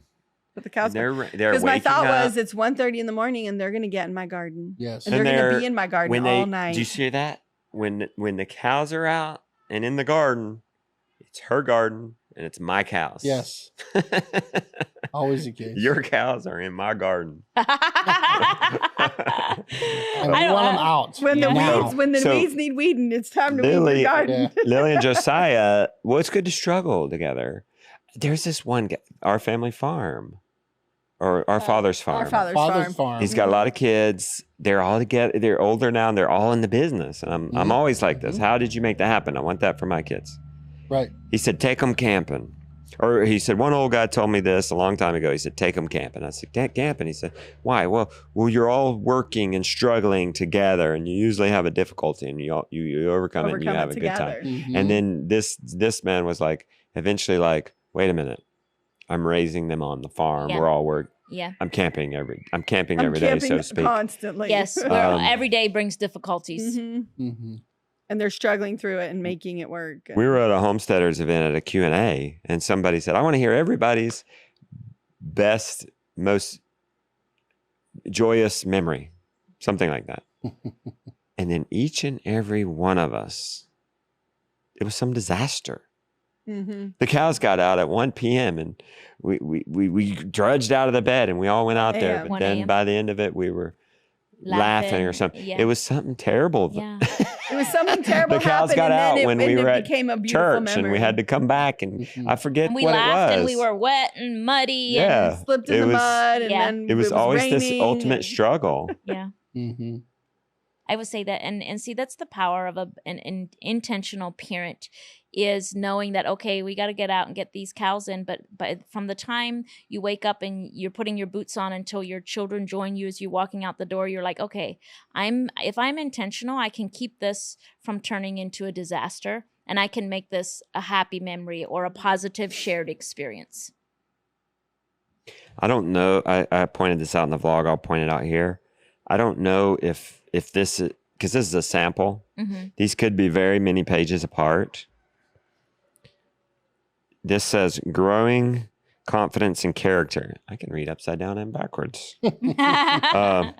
And this one says, right next to it is how to start a new garden. So you're gonna, I think that would be the first time I've seen a book approach it from a character building perspective. Mm-hmm. I'm really excited Yeah. to get this. I really am. Well, I'm a reader, but then What does that mean? like I love to read. Oh, yeah, anyways. You love the written word. Yeah, I like didn't to mean- read books. But Mhm. then also just like I was just reading this and I was like, oh man, this is so good. And like your story on the saffron. Who took the Yeah. pictures? I had no idea. A photographer that my publisher hired. So did you have a photo shoot? Yes, two long, grueling days of photos, and I was so proud of the family, because nothing can really prepare a farm family for being bossed around by a photographer for 2 whole days, right? Mm-hmm. And they just came through with flying colors. It's And then one true. of the things that I kept telling them at the beginning was, remember, it's only 2 days of your life. And you're gonna change your shirt when I tell you to. Like, you're just going to, It's a lot. man. You got in but the the habit. photographer was awesome. Like, he Okay. was, because I was really worried about, okay, is this going to be Yeah, one 'cause big if they city don't photographer and know- there's going to be mud and and it's going to be Children. awkward. Yes. We got in a good habit. Yeah, we did. We need to get back in that habit of a Mhm. photographer once a month following us on chores. Yeah. Mm-hmm. And then we had things from any season to whip out for any kind of thing, social Oh, media right. or book or whatever. We need to get back on that. Even if you don't really like reading, it would be a great book to put on your coffee table for the pictures alone. There's the recipe. Oh, I They see. really are. The pictures are absolutely gorgeous. And yeah, I think it's just going to be I think it's going to be a magical book. I hope I learned something. I'm sure I will. There's recipes. Yeah. But I'm not gluten free, so I can't promise. Yeah, I that know. they're all for you. I'm just like whatever on that. But like look at this beautiful picture. That's my favorite. The garden picture This is one? And the garden one with the grass clippings With down. she's talking about, Yeah. it's just gorgeous. That's you one know, of my I've been favorite trying to think pictures. about how we can use grass clippings on our scale. I mean, that's 8,400 square feet. Well, garden. she's got 8,000 How square much? feet. 8,000. You're using 8,000. That's what it said in this And book. just from how much lawn are you mowing to get those grass clippings? Oh boy, I don't really know. You guys kind of Quarter have acre? you guys do have some yard in A between. quarter of an acre? Maybe. And you have the boys collect them in their push mower? So yes, that's the character building part of it. And Well, that has then the recently practical, changed. well, they still So, mow in the push mower. Do you ever have to hoe? Or are the weeds so minimum you can pick just the weeds? Okay. So the one thing to understand about where we live is we don't have to coax See, anything to that too. grow. The prairie wants to grow so viciously, and we have weed pressure from the skies, right? Yeah, wouldn't weed pressure be intense? It's so intense. So I do have to till in the spring. Oh, okay. And then as soon as possible, I cover everything up as I go. And I just keep cultivating a little bit until I get enough grass clippings to cover it. And then I cultivate. But then so, to maintain it through the growing season, you don't really have to well, see, our growing do that season many is so weeds. short. Oh, that The grass too. clippings, and by next spring, See? the grass clippings are all composted. Yeah. And part of the other thing that you have to remember with our short growing season and our long, long winter is our soil lies dormant. Yeah. And so wood Wow. chips just don't work real well because And the soil bugs doesn't get do killed, too. anything. Yeah, all the Well, wood chips don't work real well here too because it's so here Too because it's so moist, Moist, Too and you moist. and grow, you're growing mushrooms. yeah, mold and Yeah. yucky So stuff. I mean, there's definitely, because we did Back to Eden. We've done the Back to Eden garden. I can get away with a Back to Eden garden in like my flower herb. Yes, same. Where it's kind of like wild and the things reseed itself Perennial-ish. and Mhm. Yes, yes. perennial-ish. But anywhere where you have annuals, I have to till. I have to We'll keep have cultivating. trees coming up. Yeah, we have trees coming up if we don't. Wow, we don't have it that bad. We Yeah. can use the plastic cup, the Let me cup see if silage, these, the any of silage these other tarps picks prompt a question. cover everything. And Yeah. we would like to experiment with cover crops. Yeah, it says right here, 8,000 Try square to do foot garden. that. And one of the reasons I have to have such a large garden is because there's no succession planting. There's very Yeah. little You get- succession That's planting. what I'm one gonna get at too. You succession. get one We shot, have so we got to put 3. everything in. We have spring, summer, and fall. Yeah. Yeah, we have a lot. And see, I can put something, I can plant short season crops up until about the 4th of July. After the 4th of July, anything I plant is not gonna make it. Yeah. So, what zone are you in? 3? 4. 4. Do you wear Yeah. pants now? Yes, I do. Okay. I've just in the last probably 5 years, I've just learned that I feel much more like myself in a dress. I prefer to wear dresses, but they don't all fit now. So I lose that weight So, to get back into all it. winter long, I'm wearing pants Yeah. because it's so cold. But as soon as the weather gets warm, I'm back in my dresses. Are these right next to each other in the book? I think they are. I think. You see, I got my copy and then I left home and I didn't bring it. So So what have you? Okay, go on. I have a question. I guess I should say, how in the world did you start on social Says media? here. I was just going to start that. How did you decide to do YouTube? Like, you Okay. started Instagram first, yes? yes, I had Instagram for years, just as But documented. how? Like Well, they how? were in the modern Well, you world. started Yeah. getting the internet. Yes, when I got the internet, and then When We've did you been get doing the that internet? for What year? 15 years already. what year did we get the internet? Probably by 2010, I would say. Okay. So, and I have to look. I think my Instagram account is probably 2012, something like that. Okay. Now- And then What's really neat about you is you're doing you showed us dry canning. yeah. You've these skills got passed on to you, right, from Yeah. family? Well, dry canning I kind of discovered on my own. Okay, but canning Yes, canning. that Yeah. got passed on to you. Gardening, putting Yeah. the seed in the ground. Yeah. So you're kind of like we all feel like Granny knew how to do that. It got lost between dad and for some people it might be great grandpa, Mhm. and then here we are trying to learn it again. Mm-hmm. I'm not trying to say you're old, but you're like I am. Granny. I'm a generation ahead We of haven't my lost peers. you. Here you are. I like in the modern It hasn't world, been like in lost our on church you. community, I identify as an old lady. Like with, I'd rather like I can. You had the old lady skills. Yeah. Yes, absolutely. and their lives, like I'd say the 70, 80-year-olds at our church, their Yeah. childhoods were the same as my childhood. Mhm. Yeah, Like they they're growing often- up like it was the same. So I have much more in common with them. So I identify as an old lady. I really do. You had the old lady skills. Yeah. Mm-hmm. So what's that like so how does the old lady get on social media for the first time? Okay, so really what started it all is, so I had a following of probably like 500 people, and there's this Instagram account called Homestead Mamas, Mm-hmm. and they host. Rebecca's posted that. Yes.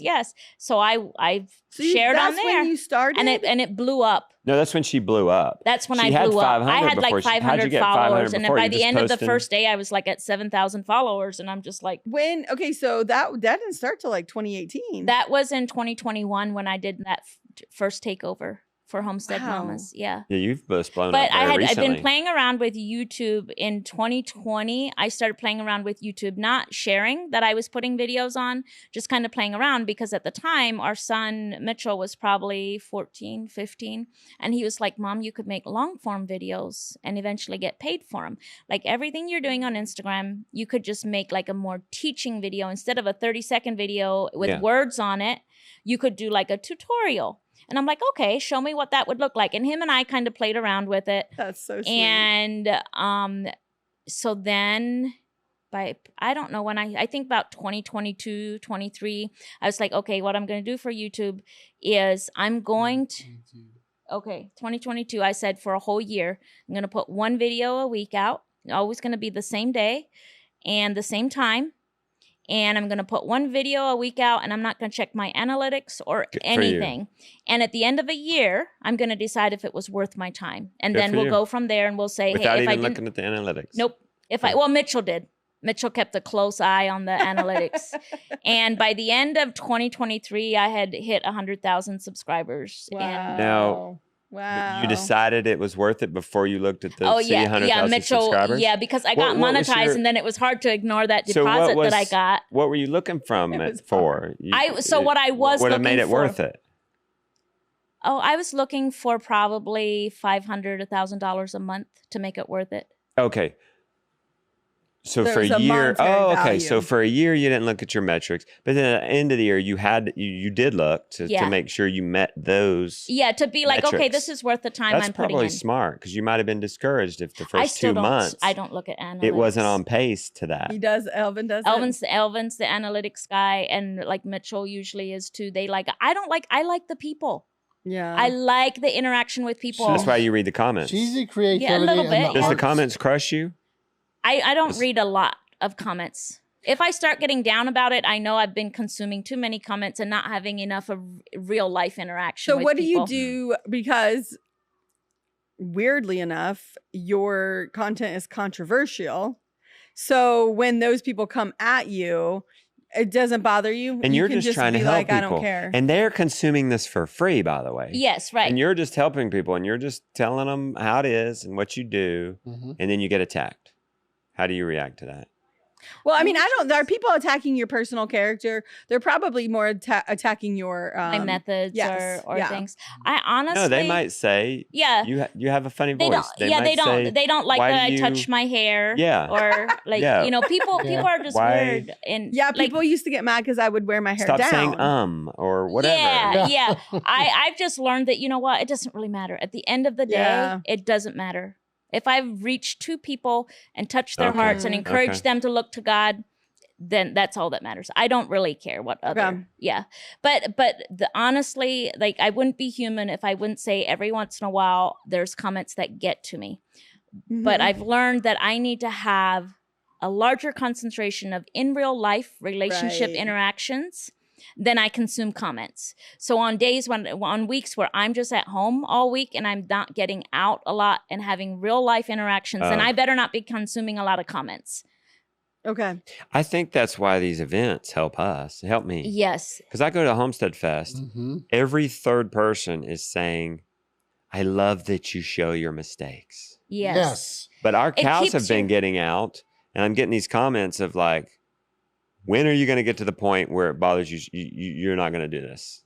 they're just shaming me. The thing is with those people is they don't have people cows. Enjoy this. Well, and the thing is, and I don't mean the that other meanly. thing that people don't understand is you cannot change the nature of an animal. Right.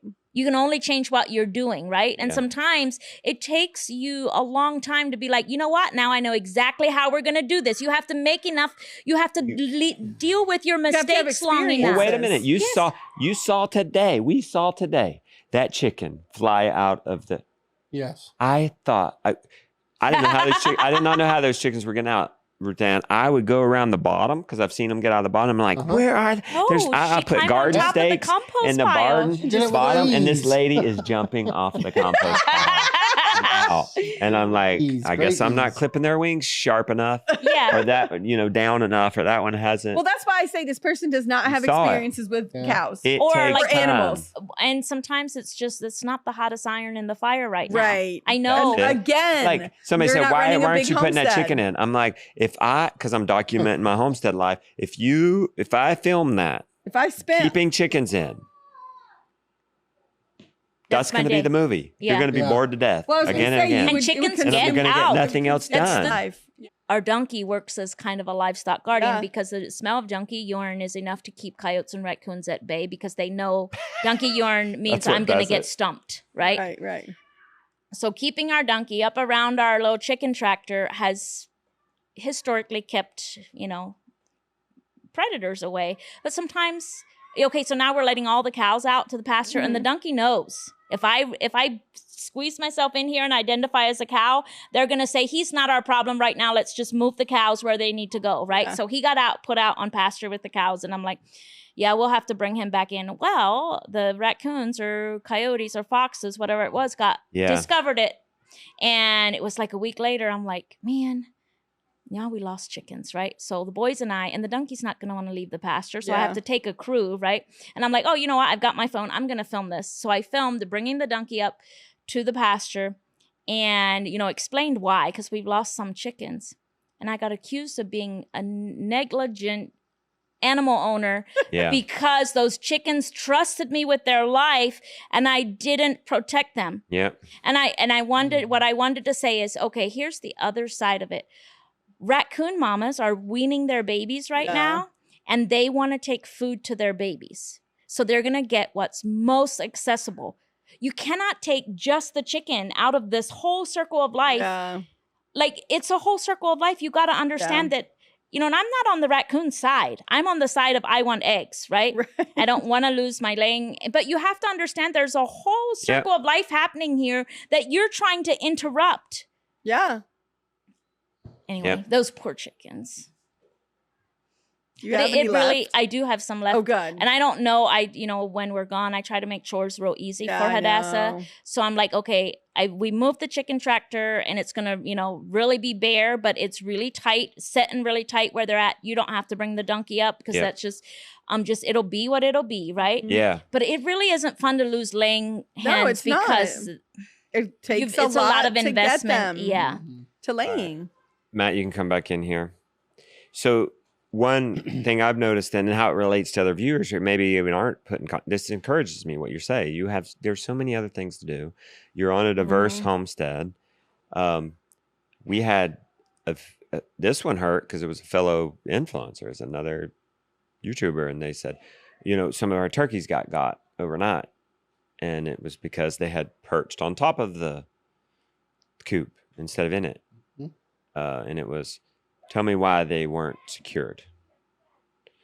Came from another person who homesteads. You should understand all these things. Well, really? Because I was butt tired. And because they had done that before and it was just fine. And it was just I didn't come back and say this, but it's like. In your head, yeah.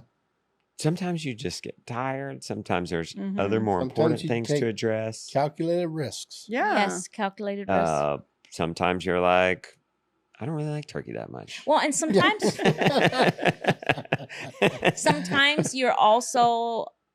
you don't take action until you're like, okay, the predator now knows where they're at. Now I'm forced to take action. Yeah. But we exhaust ourselves if we look at every possible negative outcome and try to work. To mitigate it, you can't do that. Yeah, you cannot. We went on a 100-mile bike trip, Pisgah Forest, Joan and I. This is rugged terrain on mountain bikes carrying our stuff. You guys should have carried bear spray. I mean, there's a lot of things we should have carried, but then our bikes would have weighed 100 pounds and we never would have made it. Yeah. Same thing with homesteading, right? Yes. You can't be prepared. When I for think, yes, bear spray. Justin, There was something else too. I can't what even else was think. it? There was another commenter that said something else. I can't even remember it. And it would, like, it made sense to bring a bear spray.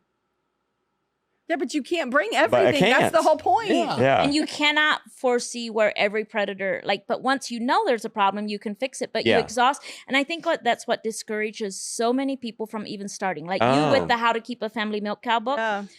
And that's one of the things I try on my YouTube channel and in my book to be like, you're not going to know until you try. That's like right. doing it is going to teach you. Just like you went to bed and saw those turkeys up there. Yeah. But now the predator knows too. And that taught you that, you know what, the turkeys can't roost up there. Yeah, and I'm going to have to go out there, send a kid out there. And it's put 'em up okay. at Like night. it's not real. Like that's the nature of homesteading is you Yeah. learn when something by you can doing. never. And ultimately, I came up with a better coop. yeah. But also, I will say this, like we also used to lock up our chickens every night and let them out every morning. And we don't have to do that anymore. We've now discovered a system that we don't have to do that. And our chickens, We you did know, that for 10 years. we did that for 10 years. Yeah. 10 years. Mm-hmm. That's how many visits? Because it's twice a day for 365. We you brought know, the cow back to the Mhm. barn every Yeah. morning to milk. Now they're milking Now you take the until bucket to Yeah. the cow. house changes. Yeah. We Yeah. put up perimeter fence along in that Well, and also pasture. your workforce changes, like Yeah. the age of your children and the Yes. support that you have changes. Because one of the reasons I milked in the barn as long as I did is because it took too long for us to, like when I Walk had out there. toddlers, and they always wanted to go with me. Maybe that's what. Yeah, so it was easier to Yeah, have the cows true. come to the barn because that's where the toddlers were content Yeah. for a short amount And of time. safe. Yeah. and safe. And I always had somebody on my back, Yeah, and you can set them down right there. I couldn't Yes. sit them down on the 30-degree slope. yeah. roll down. Right. So it changes, Yeah, and you have to so- be willing to be flexible and change Yeah. with your family, with your homestead. So you grew up all your kids on homestead lifestyle. Yes, Elvin So- and I, probably nobody in our family tree has ever lived in town. Like we've Right, never okay. lived anywhere but on a farm. How old are your oldest? 23. Okay, so give Rebecca and I some advice. So we're just now getting into that stage where the kids are becoming very independent, so much so they can kind of do their own thing. You know, I'm kind of in that. So at first we've been doing this a long time. So the kids come with us, and then so first the kids come with us. We do everything together, and then I give the kids assignments, and now we're like, here's the time where everybody's going to work till noon. What do you get the autonomy and go do something productive on the farm? Is that good? What else? I think it's wonderful. How have you dealt with it? Did you notice it when it was happening? Do you pay your teenagers Mhm. Yeah. so they don't have a need to go get a job? Nope, I pay them because one, we can write it off, and they have to pay zero taxes on it. Yeah. They don't have to pay taxes. Yeah. Yeah.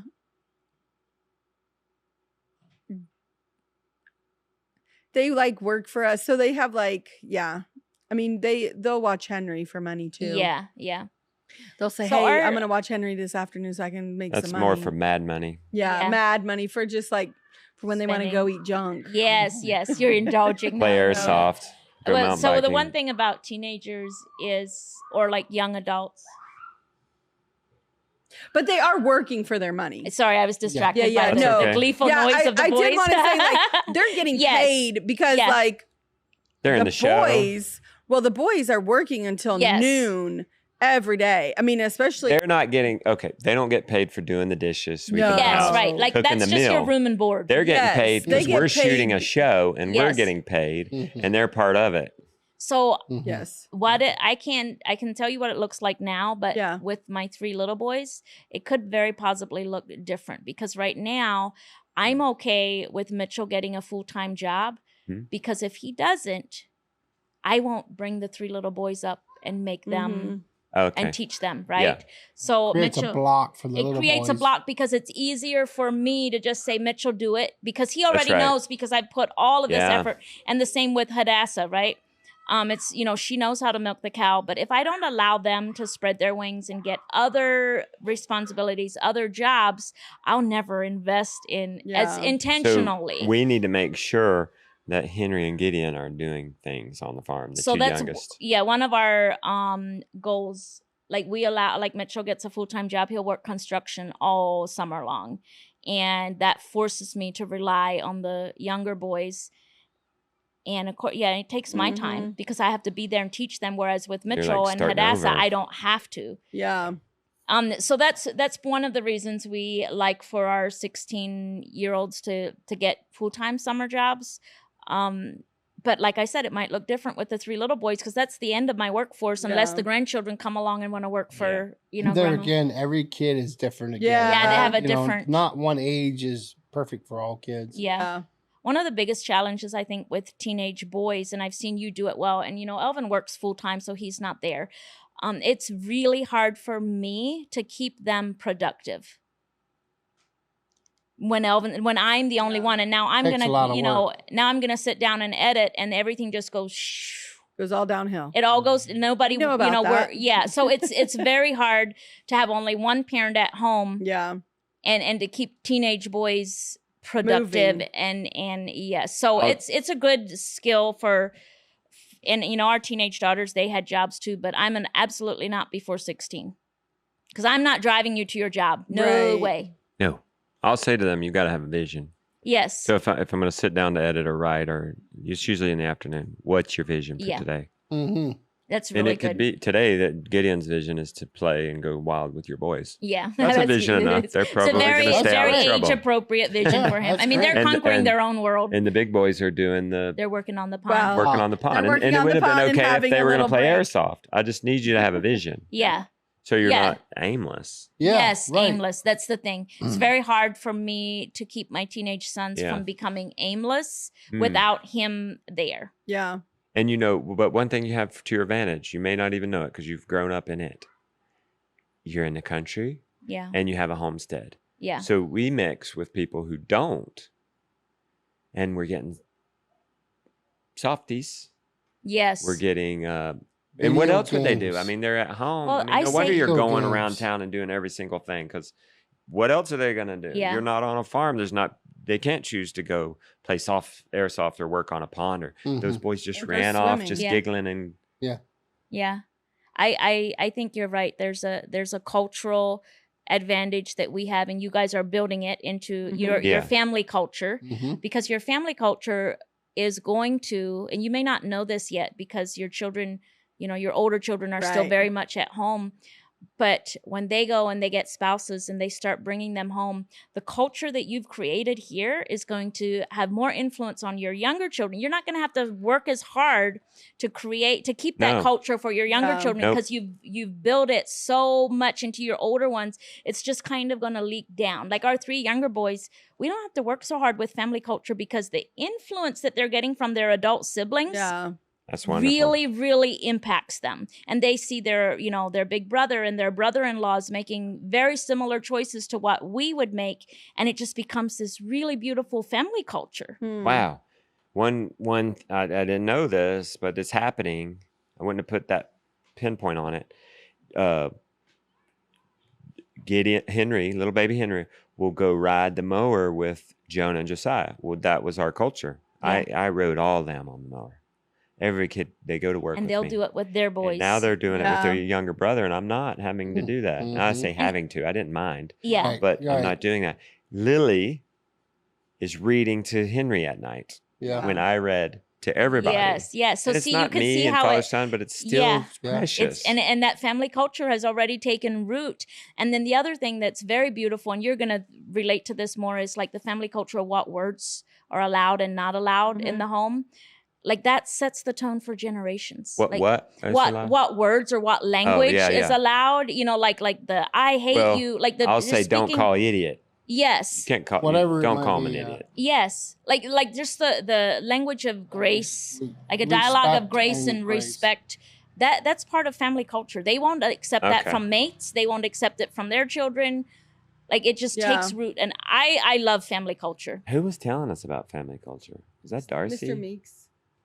Who was encouraging us to create a family, to Mr. have Reese. something that kids want to come back to? Yeah. Mhm. And it Sure, comes one down to Darcy. positive shared experiences, because where, you know, you never want to go back to where you had a very negative experience, like the dentist chair or something Yeah. like that. And positive shared experiences is what draws us back together. Like, you know, when we go home and, you know, the boys, they're going to ask for weeks to go back to the Rhodes' house because they had such a great time. They're going to want to They move will. here. Yeah, they're going to want to move Yeah. here. I don't know if I can deal with the hills. The hills. I know Yeah. you live where it's flat. Right? Do. Yeah. We'd love for you guys So, to come visit. uh, Yeah, we're gonna the, have to the come idea of visit. this family culture is if you want your kids to come around and be adults with you, then you would have had to create a family culture early on Yeah. so that they have something to actually come back to. You can't just Start when they're from- in their 40s Yeah. expect everybody to come to Thanksgiving if that's not what you did. Yes. Well, what's it wild? can't be just Thanksgiving. Yeah. Mhm. Yeah, and that too. We were listening to a podcast about this TikTok star, Yeah. and it was her family on this podcast.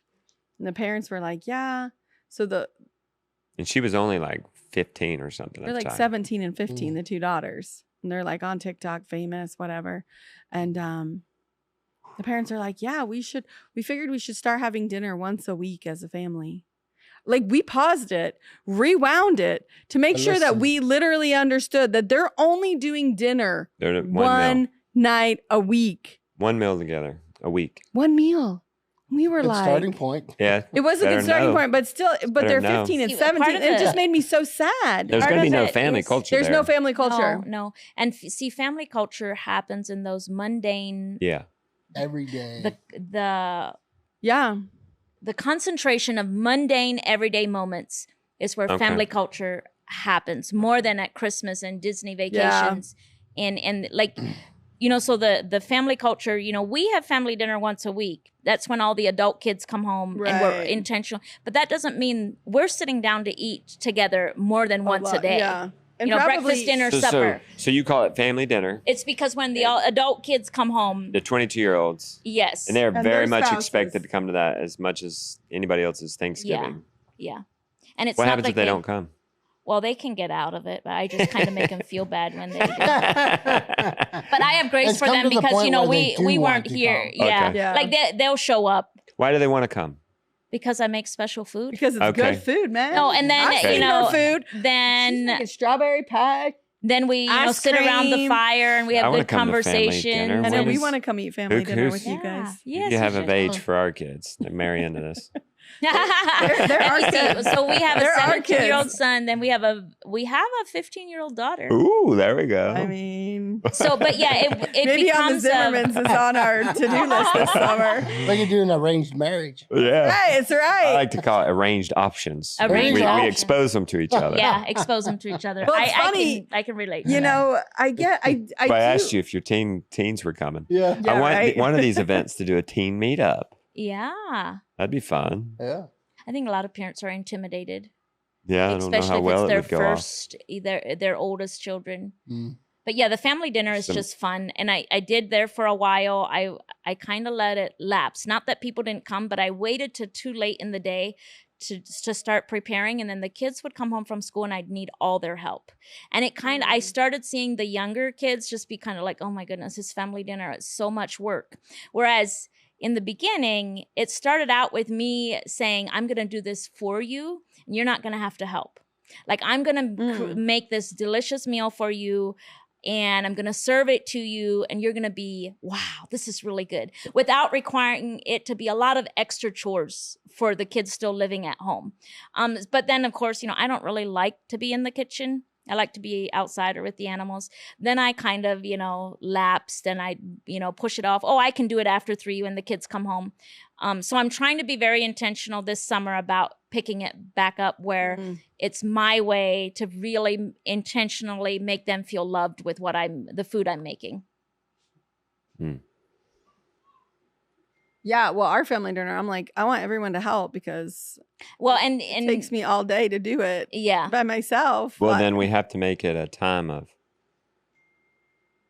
peace making Yeah. it. yeah, I think we try to definitely. And, Well, and I'll working together. say camping, so to speak. Justin comes in there with me. Yeah. And we kind of do it together, and we'll put on a show, and so everyone's kind of together while it's creates a happy. And then like, hey, Yes. can you get the sweet tea out and get the cups going? So And it gives you an opportunity when the kids ask for something special, like, hey, can we have a fire? Yeah. Or like, hey, can you make so-and-so, remember? And you're That's like, hey, what- let's do that on family dinner. No, that's what we've That's been right. doing. We'll say, yeah. Or like, Lily hey, I got wanted to- s'mores or whatever. Yeah. Make cookies. Lily wanted to make cookies yesterday, and like Oh. we've just kind of indulged being away, eating Yeah. like a lot of extra foods that we Save it don't for Friday. eat.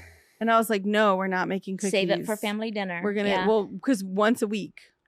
Yes. And then because I'm like, I can't say no yeah. to the cookies, and we can't have cookies every day. Yes, It's helping us exactly. 'cause we're And eating like low. if I'm gonna make a cheesecake, I'm Yeah. gonna make enough so that I know they'll clean it up on family dinner. Mm-hmm.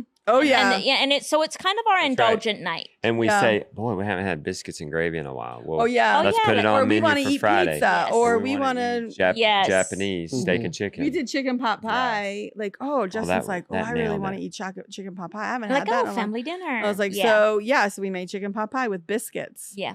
Because chicken pot pie really in itself is not that indulgent. No. But then I was like, well, I'll make But biscuits. for us, it and then is. we 'Cause had, we get to eat biscuits. 'Cause we don't you- eat a lot of yes, biscuits. Yes. So So- there's your family culture. Yeah. You know what? It kind of takes root like Mhm. that. Yeah. And then the rest of the meals are just mostly focused on nutrition. Yeah. Like, Everybody's is going to be different. Yes, Yeah. everybody's Probably good to family do culture will weekly. be different. You know, Darcy, our friend, big time Catholic, so Sunday means it's extra special for them. Yeah. So they have a big Sunday lunch. for And all their everybody's kids. And all their invited, kids and she's come like home. you, and Yes. if they don't come, they're She's Yeah. like, shamed. Yeah, they get shamed. They need special permission to not come. Like Yeah. you need to come to me and say. But like I do have grace because like this Friday there was no family dinner because we Yeah. weren't home. Yeah, You know, so we're gone sometimes too. But that's neat. for the most part, they really yeah, want because to you've been come speaking a home. lot. Doing Yeah. a lot of Well, I only speaking have gigs. one more, and then I'm done until fall.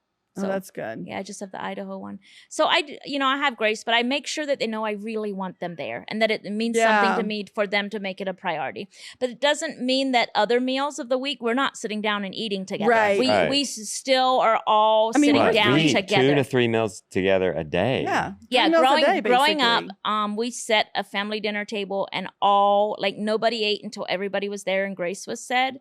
3 meals a day Every day. Until you left. until you Every day. left. Yes. Wow. So So you Whoever hung was on there. to that. You hung on to that one. Yes, that was a That- very important cultural Also- thing that I loved. Also, we don't typically work Sunday. Yeah, that's the afternoons. other thing that we hung on to. We might move the fences on Sunday afternoon or something. well, we Something try casual. not to. We Yeah. try not to. Also. yeah, I personally, But obviously, It- your cow is like needing help, or the fences are down, or whatever. Yes. You're out there Oh, doing absolutely. it. You know. Yeah.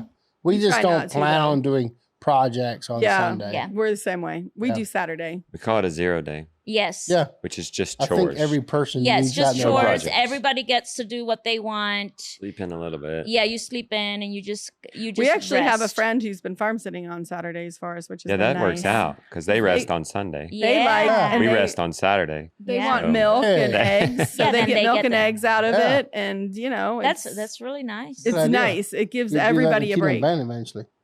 There you go. They can bring the kids and Winston can milk cows and gather eggs on Saturday. Yeah.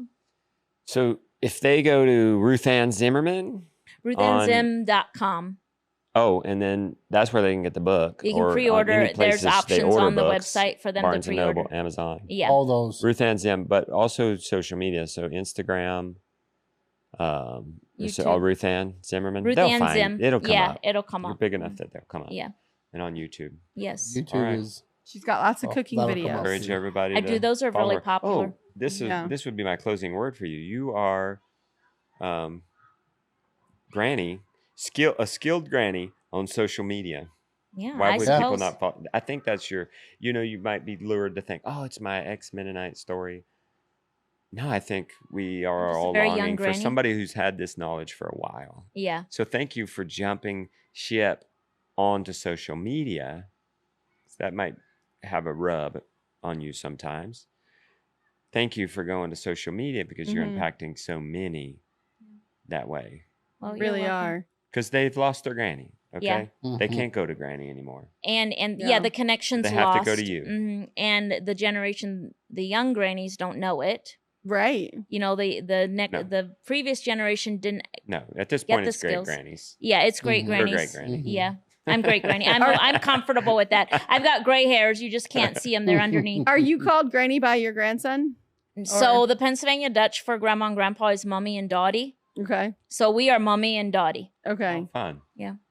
Is there a word for the mom's side grandparents So and the usually dad's side grandparents? You attach the last name to it, so it would be Mummy Zimmerman and Dottie Zimmerman. Oh, Wow. But probably. it's kind of neat. In some cultures, they have whole different words. Yeah, they for do. Dad's side. Yeah. Versus Oh mom's yeah, side. right, For the right. Yeah, so Maternal you and the don't have to say paternal. grandma on my mom's side. Yeah, There's a word for it. yeah, Yeah. That's interesting. Yeah. All right. All right. Thank you for coming. you. You're welcome. Thanks for having us. Yay. It's been Thanks our for having us pleasure. over.